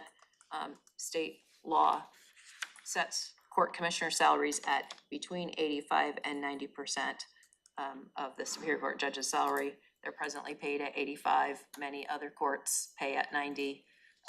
We want to recruit and retain the best possible court commissioners, and so we're requesting to move to 90. Lead court reporter pay. We have temporarily done this with the board commissioner, with the commission's approval or with Robin's approval, and we have 6 court reporters, and we've assigned lead responsibilities to 1 to be more efficient and to support that need and that staff and recognize that additional work. We are requesting that be a permanent addition. And then this Blake coordinator, we are presently authorized to have a position and pay for a position for the Blake coordinator. It's presently through 12/31. We have the AOC funding through the end of June of next year. So we're asking for the authority to do that. And back to the policy ask on the access to justice, that would pay for this position starting next July. So that when we no longer had the AOC funds, then we would keep that position. That's one of the 3 JA category positions. So that's it with my slides on Superior Court, and I want to acknowledge again that funding decisions are really difficult, and I appreciate everybody's public service, and thank you for your hard work. I want to emphasize that we've been thoughtful looking at data and obligations, and you asked that we identify positions that we could eliminate and look particularly at vacancies for positions funded by general fund in order to address the anticipated cuts. I haven't identified positions. I just made the pitch. The reason we made the request was we are in a dire situation. We're not declaring an emergency like another branch of government, but it is at that state that with our current staffing levels, we can't keep up and the numbers are increasing. We put forward what we thought was a modest proposal to meet those increasing numbers and meet the statutory timelines in some cases and the timely access to justice that is expected for all cases. Our request to you is that if we need to go the next step for reductions, that as a separate branch of government, you give us a figure and we figure out a way to manage in it. We have talked about vacancy savings. You know, again, all of our staff are critical and we don't have very many vacancies right now. We fortunately filled every position, and anytime we lose a position, it impacts our staff morale, our ability to sustain our processing rate. But that would be the least of the bad options to look at that option. We also, when we thought about options, as I already alluded to, we want to maximize creativity with all the various sources and have further conversations about that. You said, and I heard Judge Buckley say this earlier, what discretionary activities do you do and can you look at cutting them back? The only discretionary activity that the Superior Court does is our therapeutic courts. There is no state law that mandates our therapeutic courts. Unfortunately, they are not general fund funded. So our therapeutic courts are funded by the TST. And in order to get the TST stream of funding, we have to have a family recovery court, or the entire county's TST funding would go away. Also, the therapeutic courts are an incredible bang for our buck, because the therapeutic courts intense wraparound support in moving people through the alternative process, but much lower rates of recidivism and give, contribution to the community after graduation.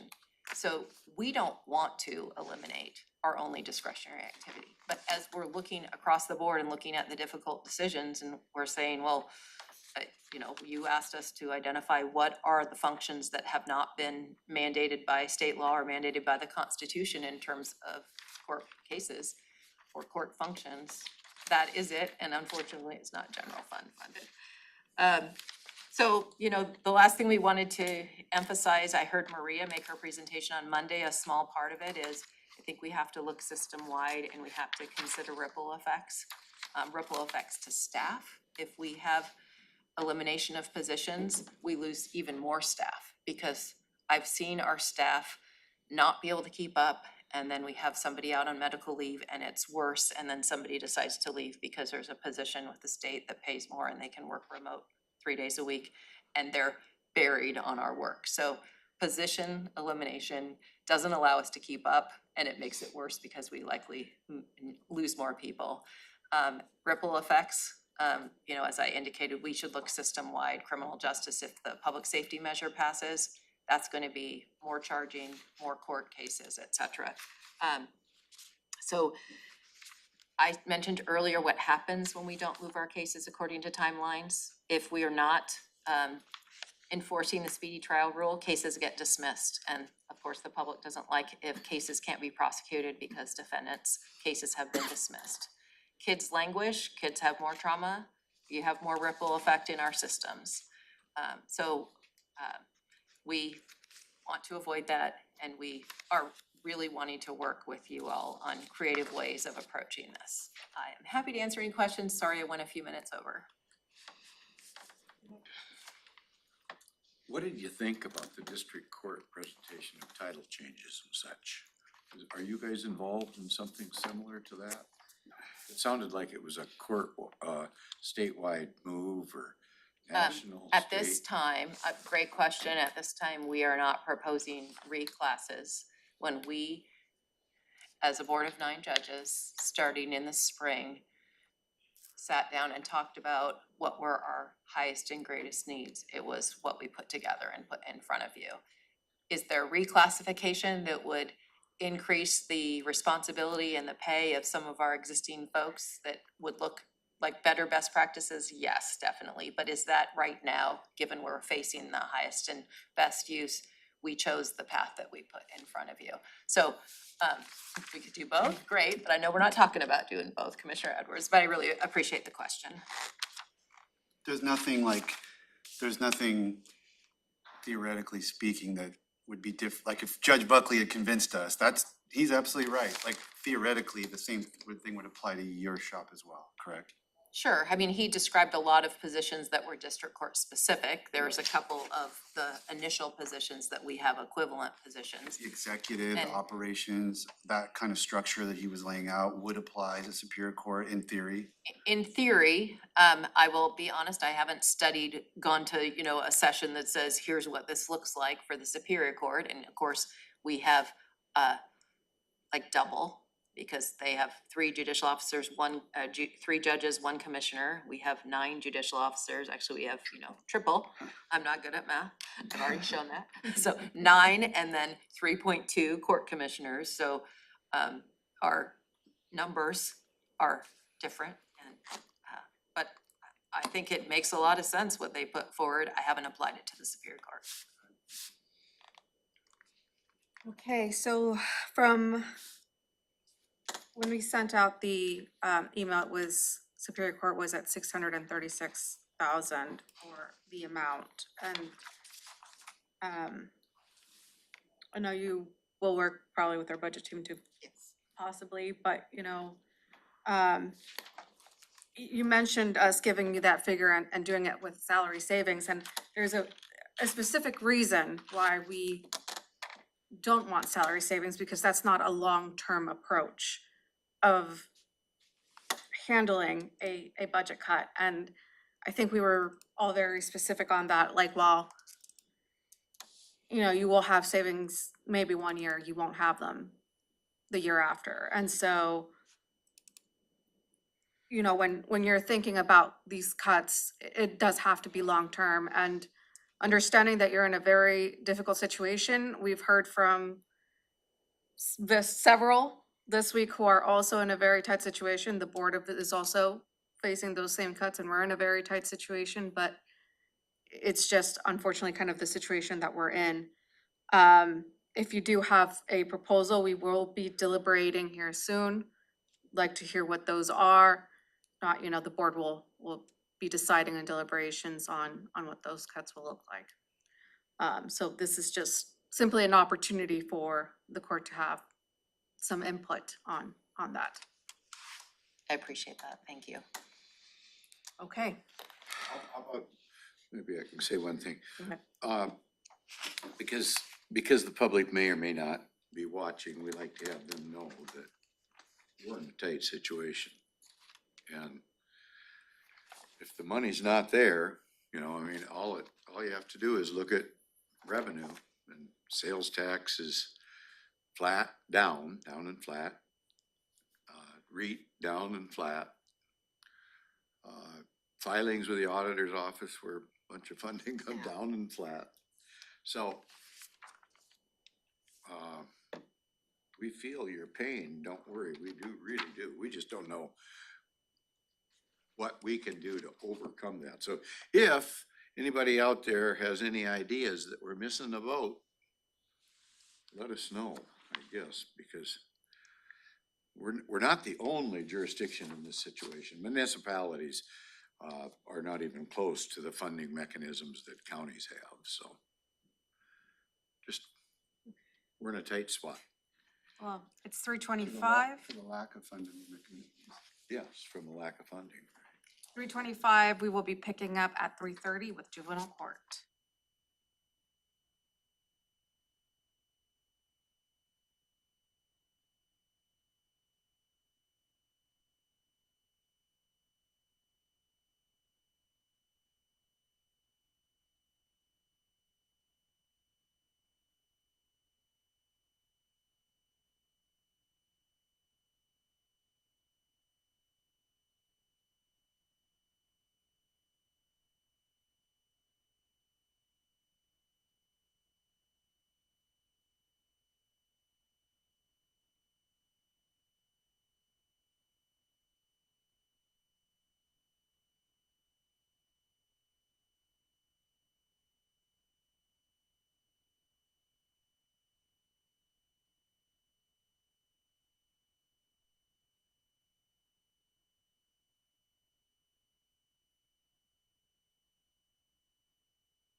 Okay, 3:31, and we are picking up with juvenile court.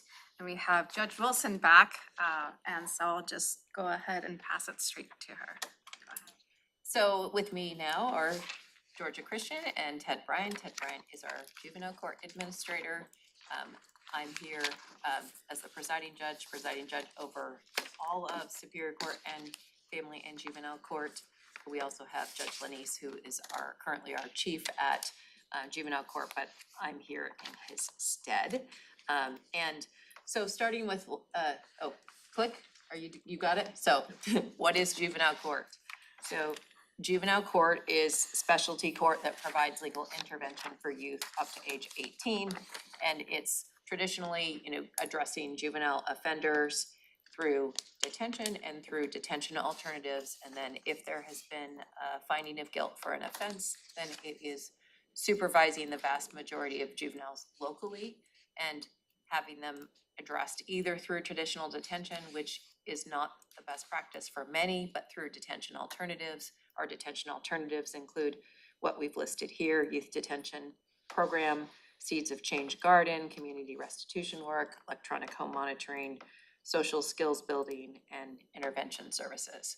In addition to what you think about from juveniles who are brought in because they're arrested for a crime, we also do what we refer to as our civil programs. So youth at risk, children in need of services, and then juvenile court also includes dependency guardian ad litem, which is the function of many volunteers and a bare bones staff that provide input on all dependency cases.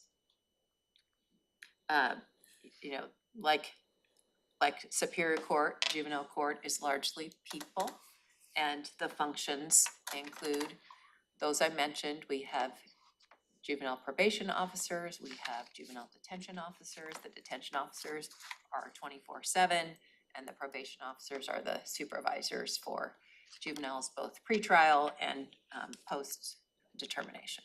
So that's the overview of juvenile court. I'll pause and see if you have any questions. Out of your 49 FTEs, how many of those are related to just running the detention facility versus the court and probation and programs and all that? There are 26 full-time staff in detention.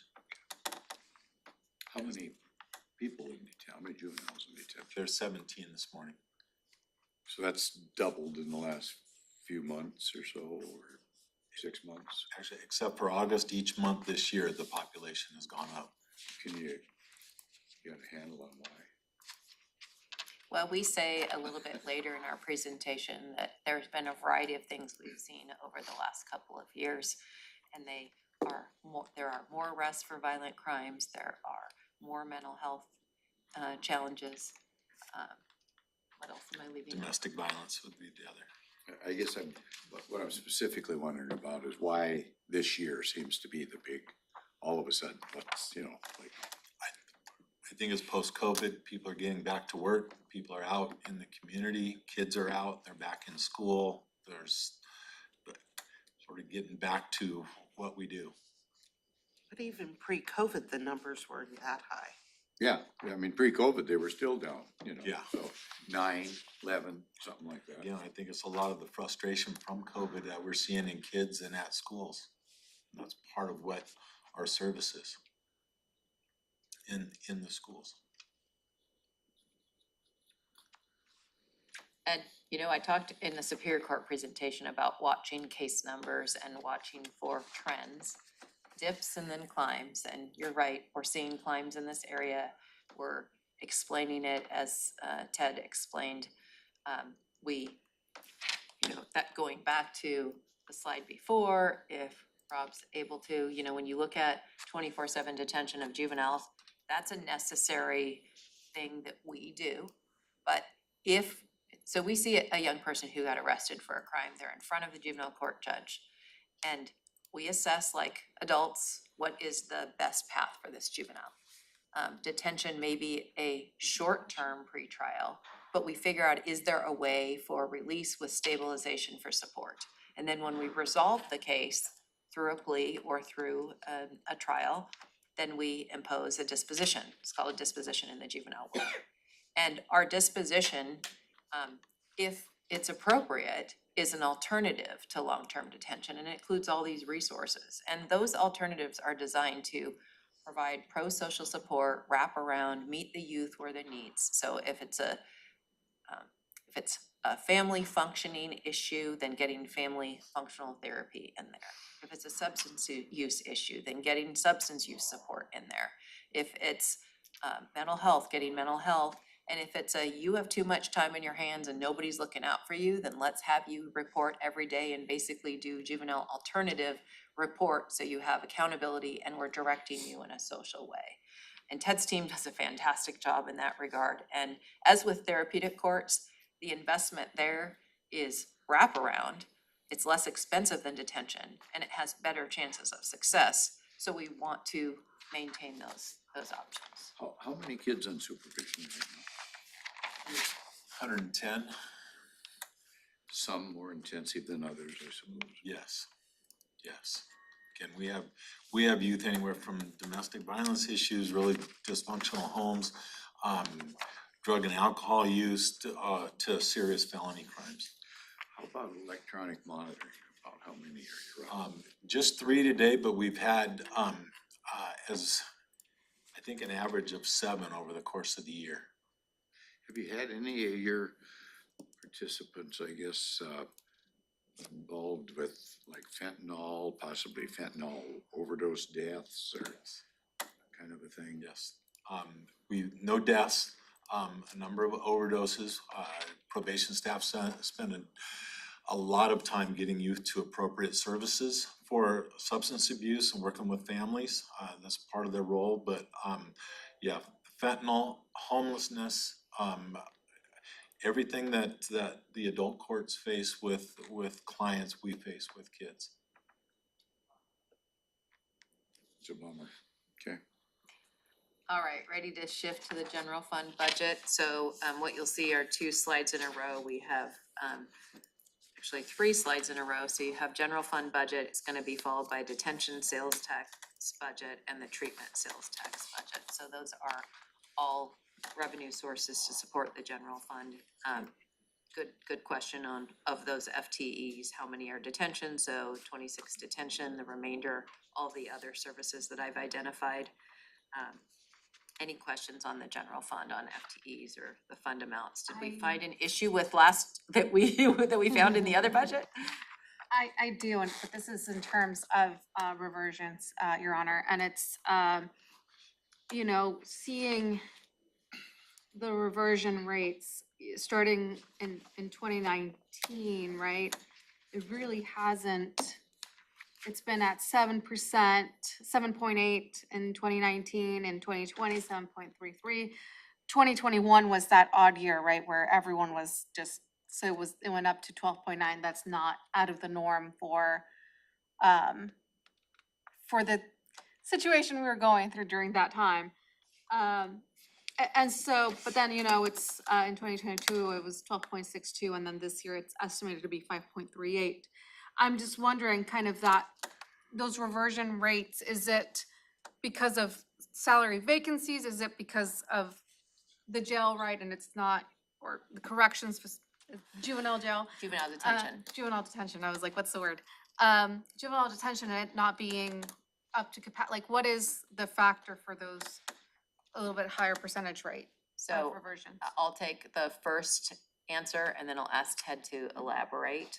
So as with Superior Court, we've had vacancies, longer vacancies a year ago, where we still have a couple vacancies, but we staffed up more, so a higher vacancy rate. I'm gonna have Ted address the assumptions. We don't assume that the detention facility is using 80 beds, but we staff up for a certain number that Ted's going to describe, and that could be part of it. Ted? Well, detention has minimum staffings and there has to be a balance of male and female staff per our union contract and to run a safe, humane, small institution. It's obviously 24/7. When staff take leave, we use extra help staff, we call them non-regular, because they have non-regular hours. So that's part of our replacement factor for staffing. And staff are on 12-hour shifts. We went to those years ago when we faced another budget cut. But when the numbers are low, we don't call in extra help when staff are off.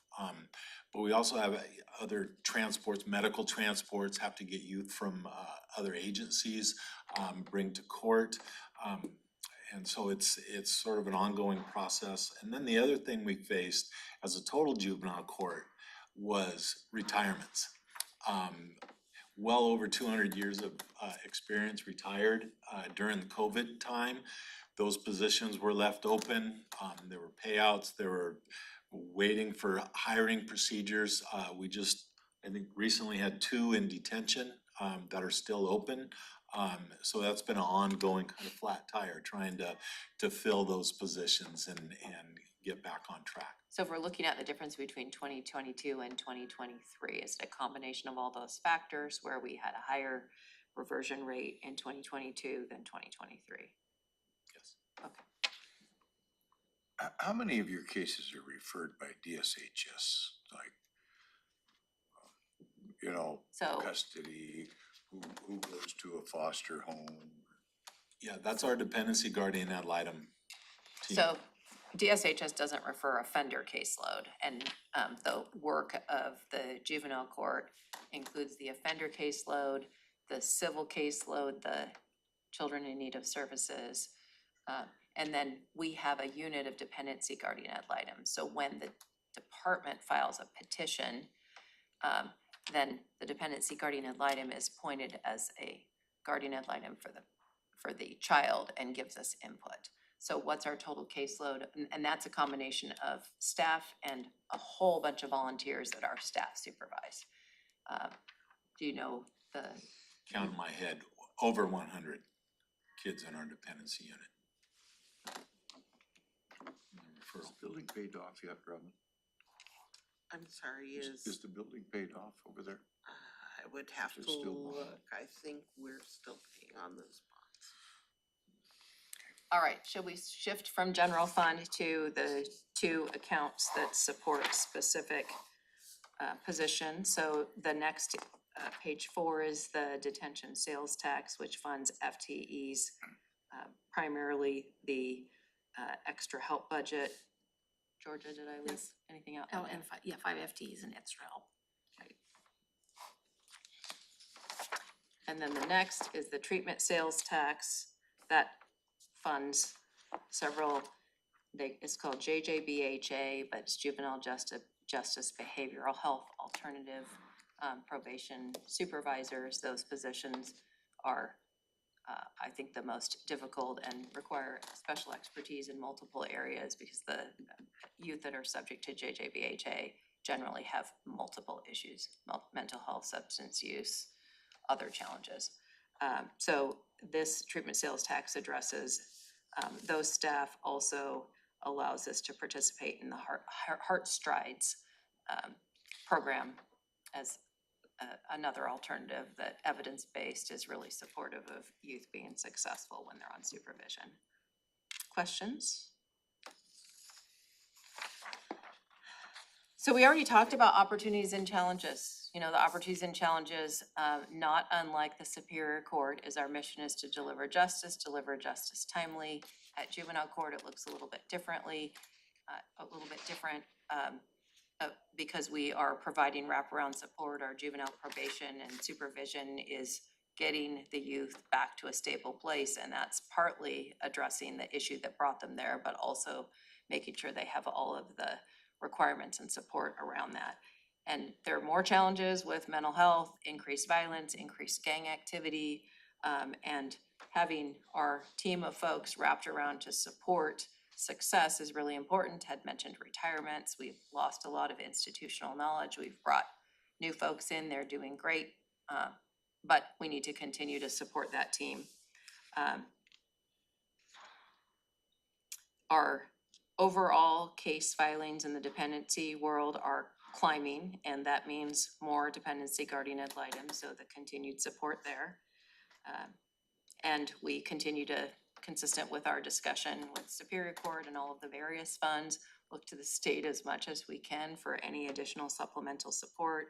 working with state oversight entities on maximizing resources there. Those are opportunities and challenges. We have policy level proposals, 2 for juvenile court. One is treatment sales tax funded, and it's the increasing professional services for the equine assisted youth peer support. I meant to ask you during the break, because Judge Buckley indicated for his TST proposals, he'd already gone to the board and got support, the TST board. Do we, We did go to the TST board, yes. and do they support this? They do. Okay, great. Thanks, George. Is that Heart Strides? Yes. And then our priority 2 is reclassing a position and associated increase. This is our one that looks like district courts. So we've had a juvenile probation counselor 1 position that we're holding, seeking to reclassify it as a 2. I 2 is a mentioned, higher level? yes. So supervisor position, lead.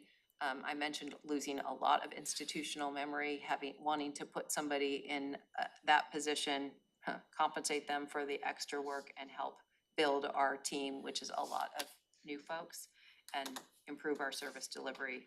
Supporting our staff, as I mentioned, in both of our courts is critical. If you don't support the staff, then we can't do our job as well, and we lose people, and then it's that cycle. So those are our policy level proposals. I think the last thing that we handed out was our general fund revenue managed by the juvenile court. So other sources of revenue that the juvenile court relies upon. So we have DCYF block grant, AOC BECA grant, DCYF evidence-based expansion, and AOC dependency guardian ad litem funding. So these funds are revenue that comes from other sources that consistent with what we talked about earlier. We are wanting to work with budget, and if there are opportunities to draw on revenue sources that we're not fully drawing on, or pursue grants that we have available, that we do that to supplement our needs in this situation. So, as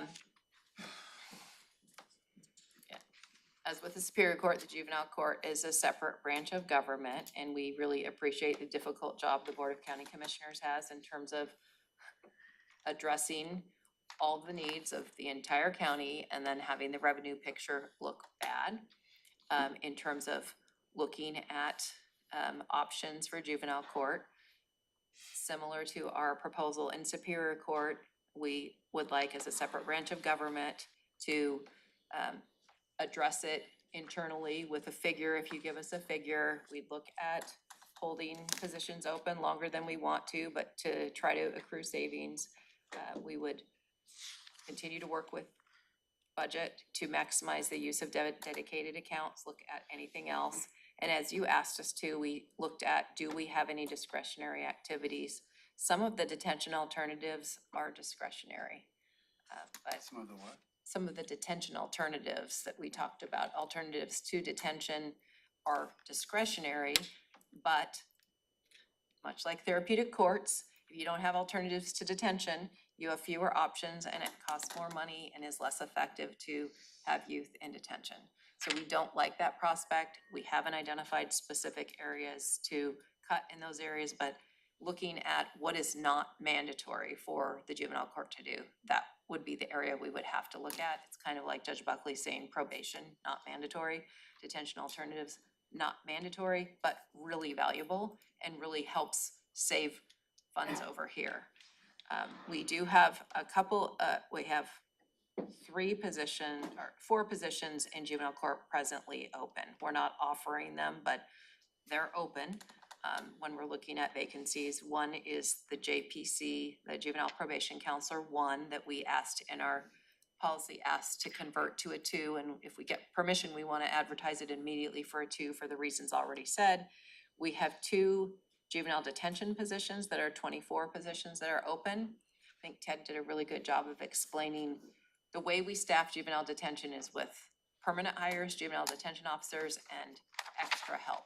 And you know, it gives us the flexibility if we have a low population to not call in the extra help, but the extra help not easy and sometimes create challenges with minimum standards because most people don't want those extra help on-call jobs because they immediately find a permanent job that they're looking for. And so it's a revolving door and a challenge. And with these two positions, it would help us be at minimum standards with permanent positions for 24/7. And then we have one court assistant position that supports the juvenile juvenile probation officer caseload and what the court assistant does, and we intend to fill it, but we're aware of the situation we're here right now, so we're holding on it right now. But it supports the probation officers that have the oversight, and it does the administrative support. They, it's definitely a need, but it's presently vacant, so those are our vacancies at juvenile court. Can I ask about the two in the, I got the two on the ends, but the two that were. The two juvenile detention officers. Two juvenile detention officers. What is your question? Probably 10 Part of it minutes. was just making sure I knew which positions they were, because you immediately started talking about extra help, and then I got confused. Okay. Which The ones were actually positions that vacant? are open are two juvenile detention officer positions, which are permanent positions that would be the 12-hour shifts, and they are the 24/7 assignments. If we don't fill those, we have to meet minimum standards, so we use extra help, which are not positions. So Yeah, I got you. It's same in the adult jail. Not really a savings. well, I mean, it She's turns just out, describing what you the cross your vacancies are. fingers, it turns out to be a savings if your population is low and you Ah, never need to call the thank extra you. help. But Got it. it's not best practice and it is risky.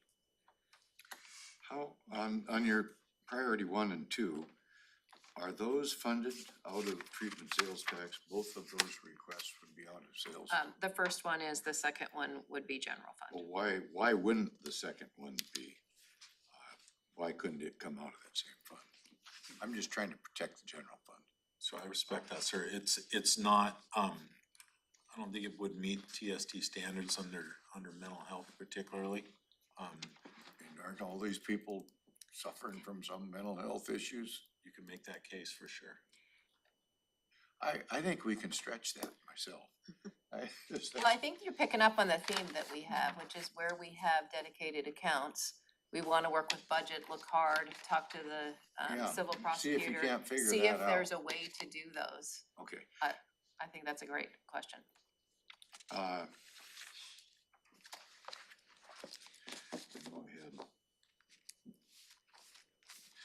I had one more, but I it told you slipped we'd be me. a little shorter on the juvenile court side. I realize it's Friday. You know, I just wanna wrap up by saying, the entire Board of Judges, the 9 of us, really respect the hard work that you 3 commissioners and your whole team does. So we want to engage and be creative, and I know I didn't say, here's the positions to cut from general fund that was requested, and I apologize for doing that. We want to work with you on the ideas that we gave you. You know, we are, as I said, in both courts facing a dire circumstance. I know you're facing a dire circumstance, and we want to figure out what's the best path forward. And we feel it's our duty as judges who are charged with the Superior and Juvenile Court for our county to tell you and share with you what it, you know, what our duty is, what the Constitution and the laws tell us to do, and what that means, and if we don't do those things, what happens. But we also appreciate what you face in terms of these challenges, and we want to continue to work on all of those options. What's the total budget over there, juvenile?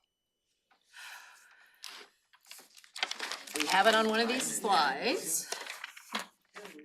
It is, juvenile 7.8. court is 7.8 million. So out of that 7.8 million, is this 1.1 million figured in there?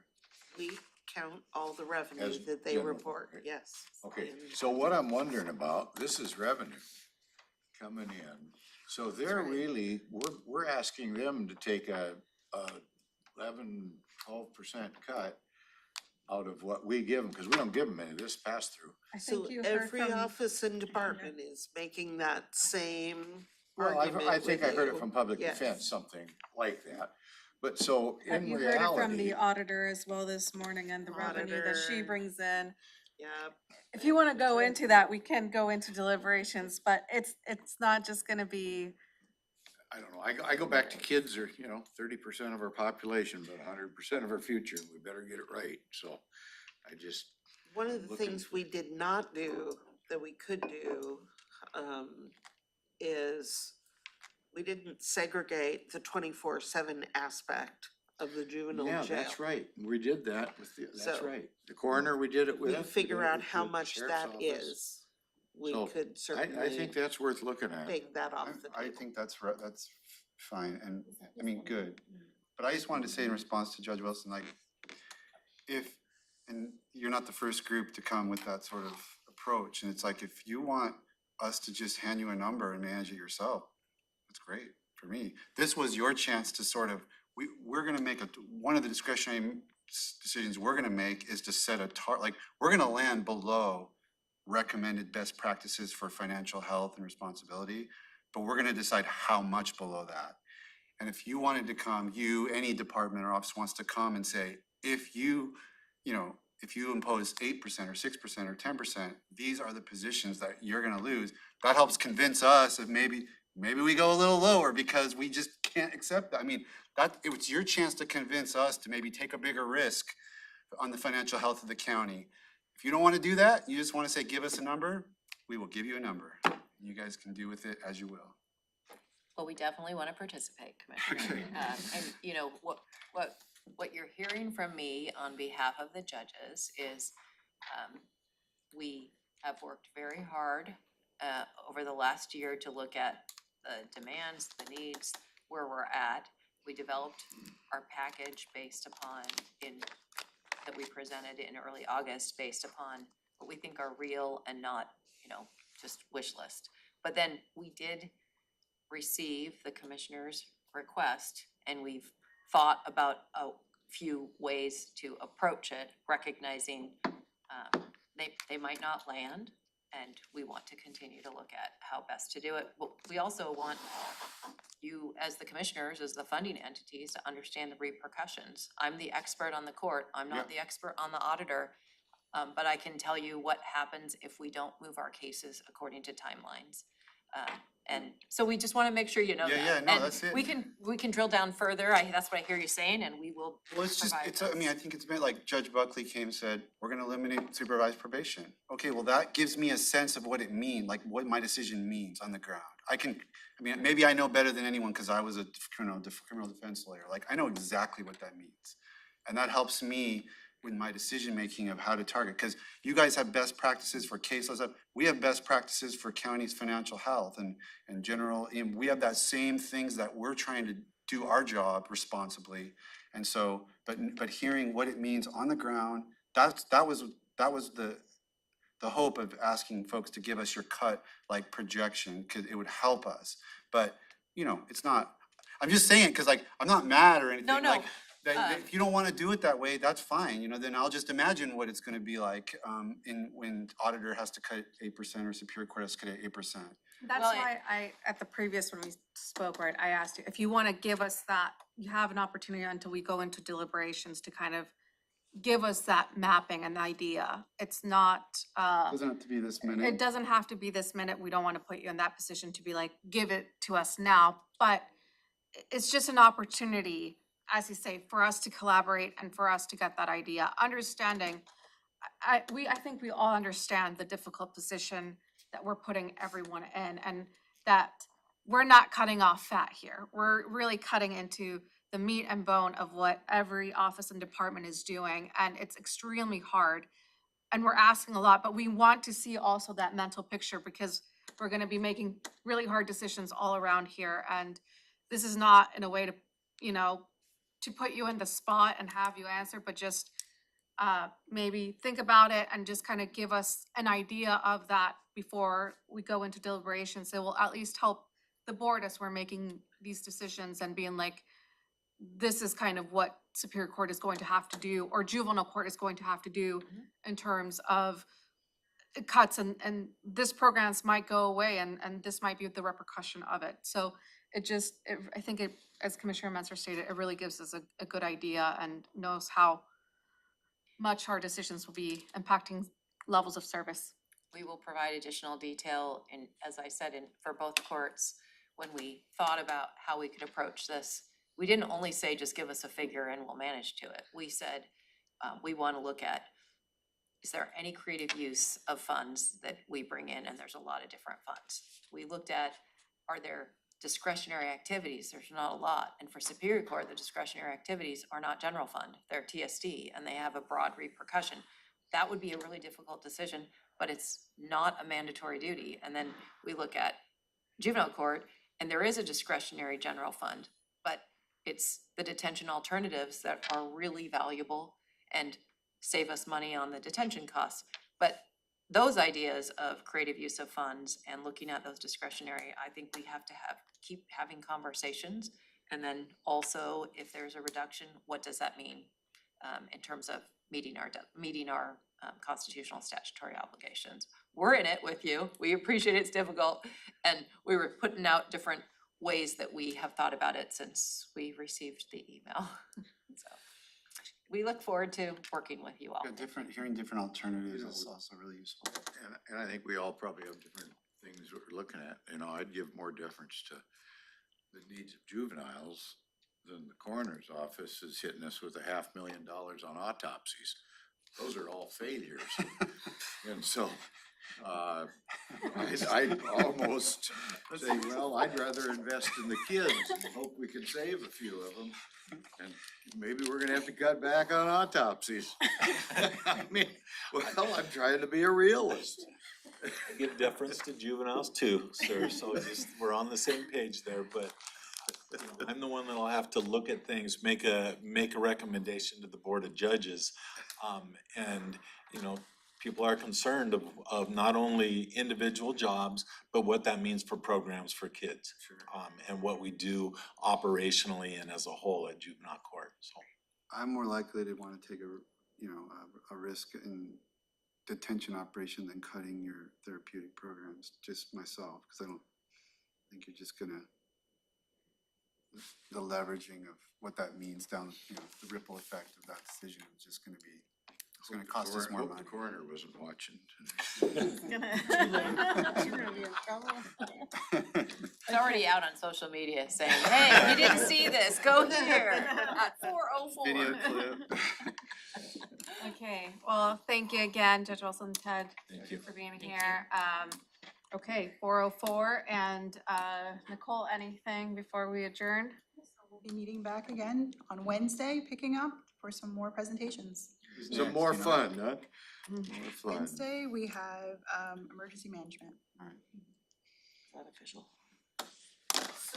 But by the way, we're rearranging Wednesday We are. so that the board is able to attend the ribbon cutting of the, yeah. So we're trying to finalize So those. that means that all day Friday we'll be back here, Oh, but yay. yeah. Don't you wanna spend Expected time no with us? Okay, 4:05, we are adjourned.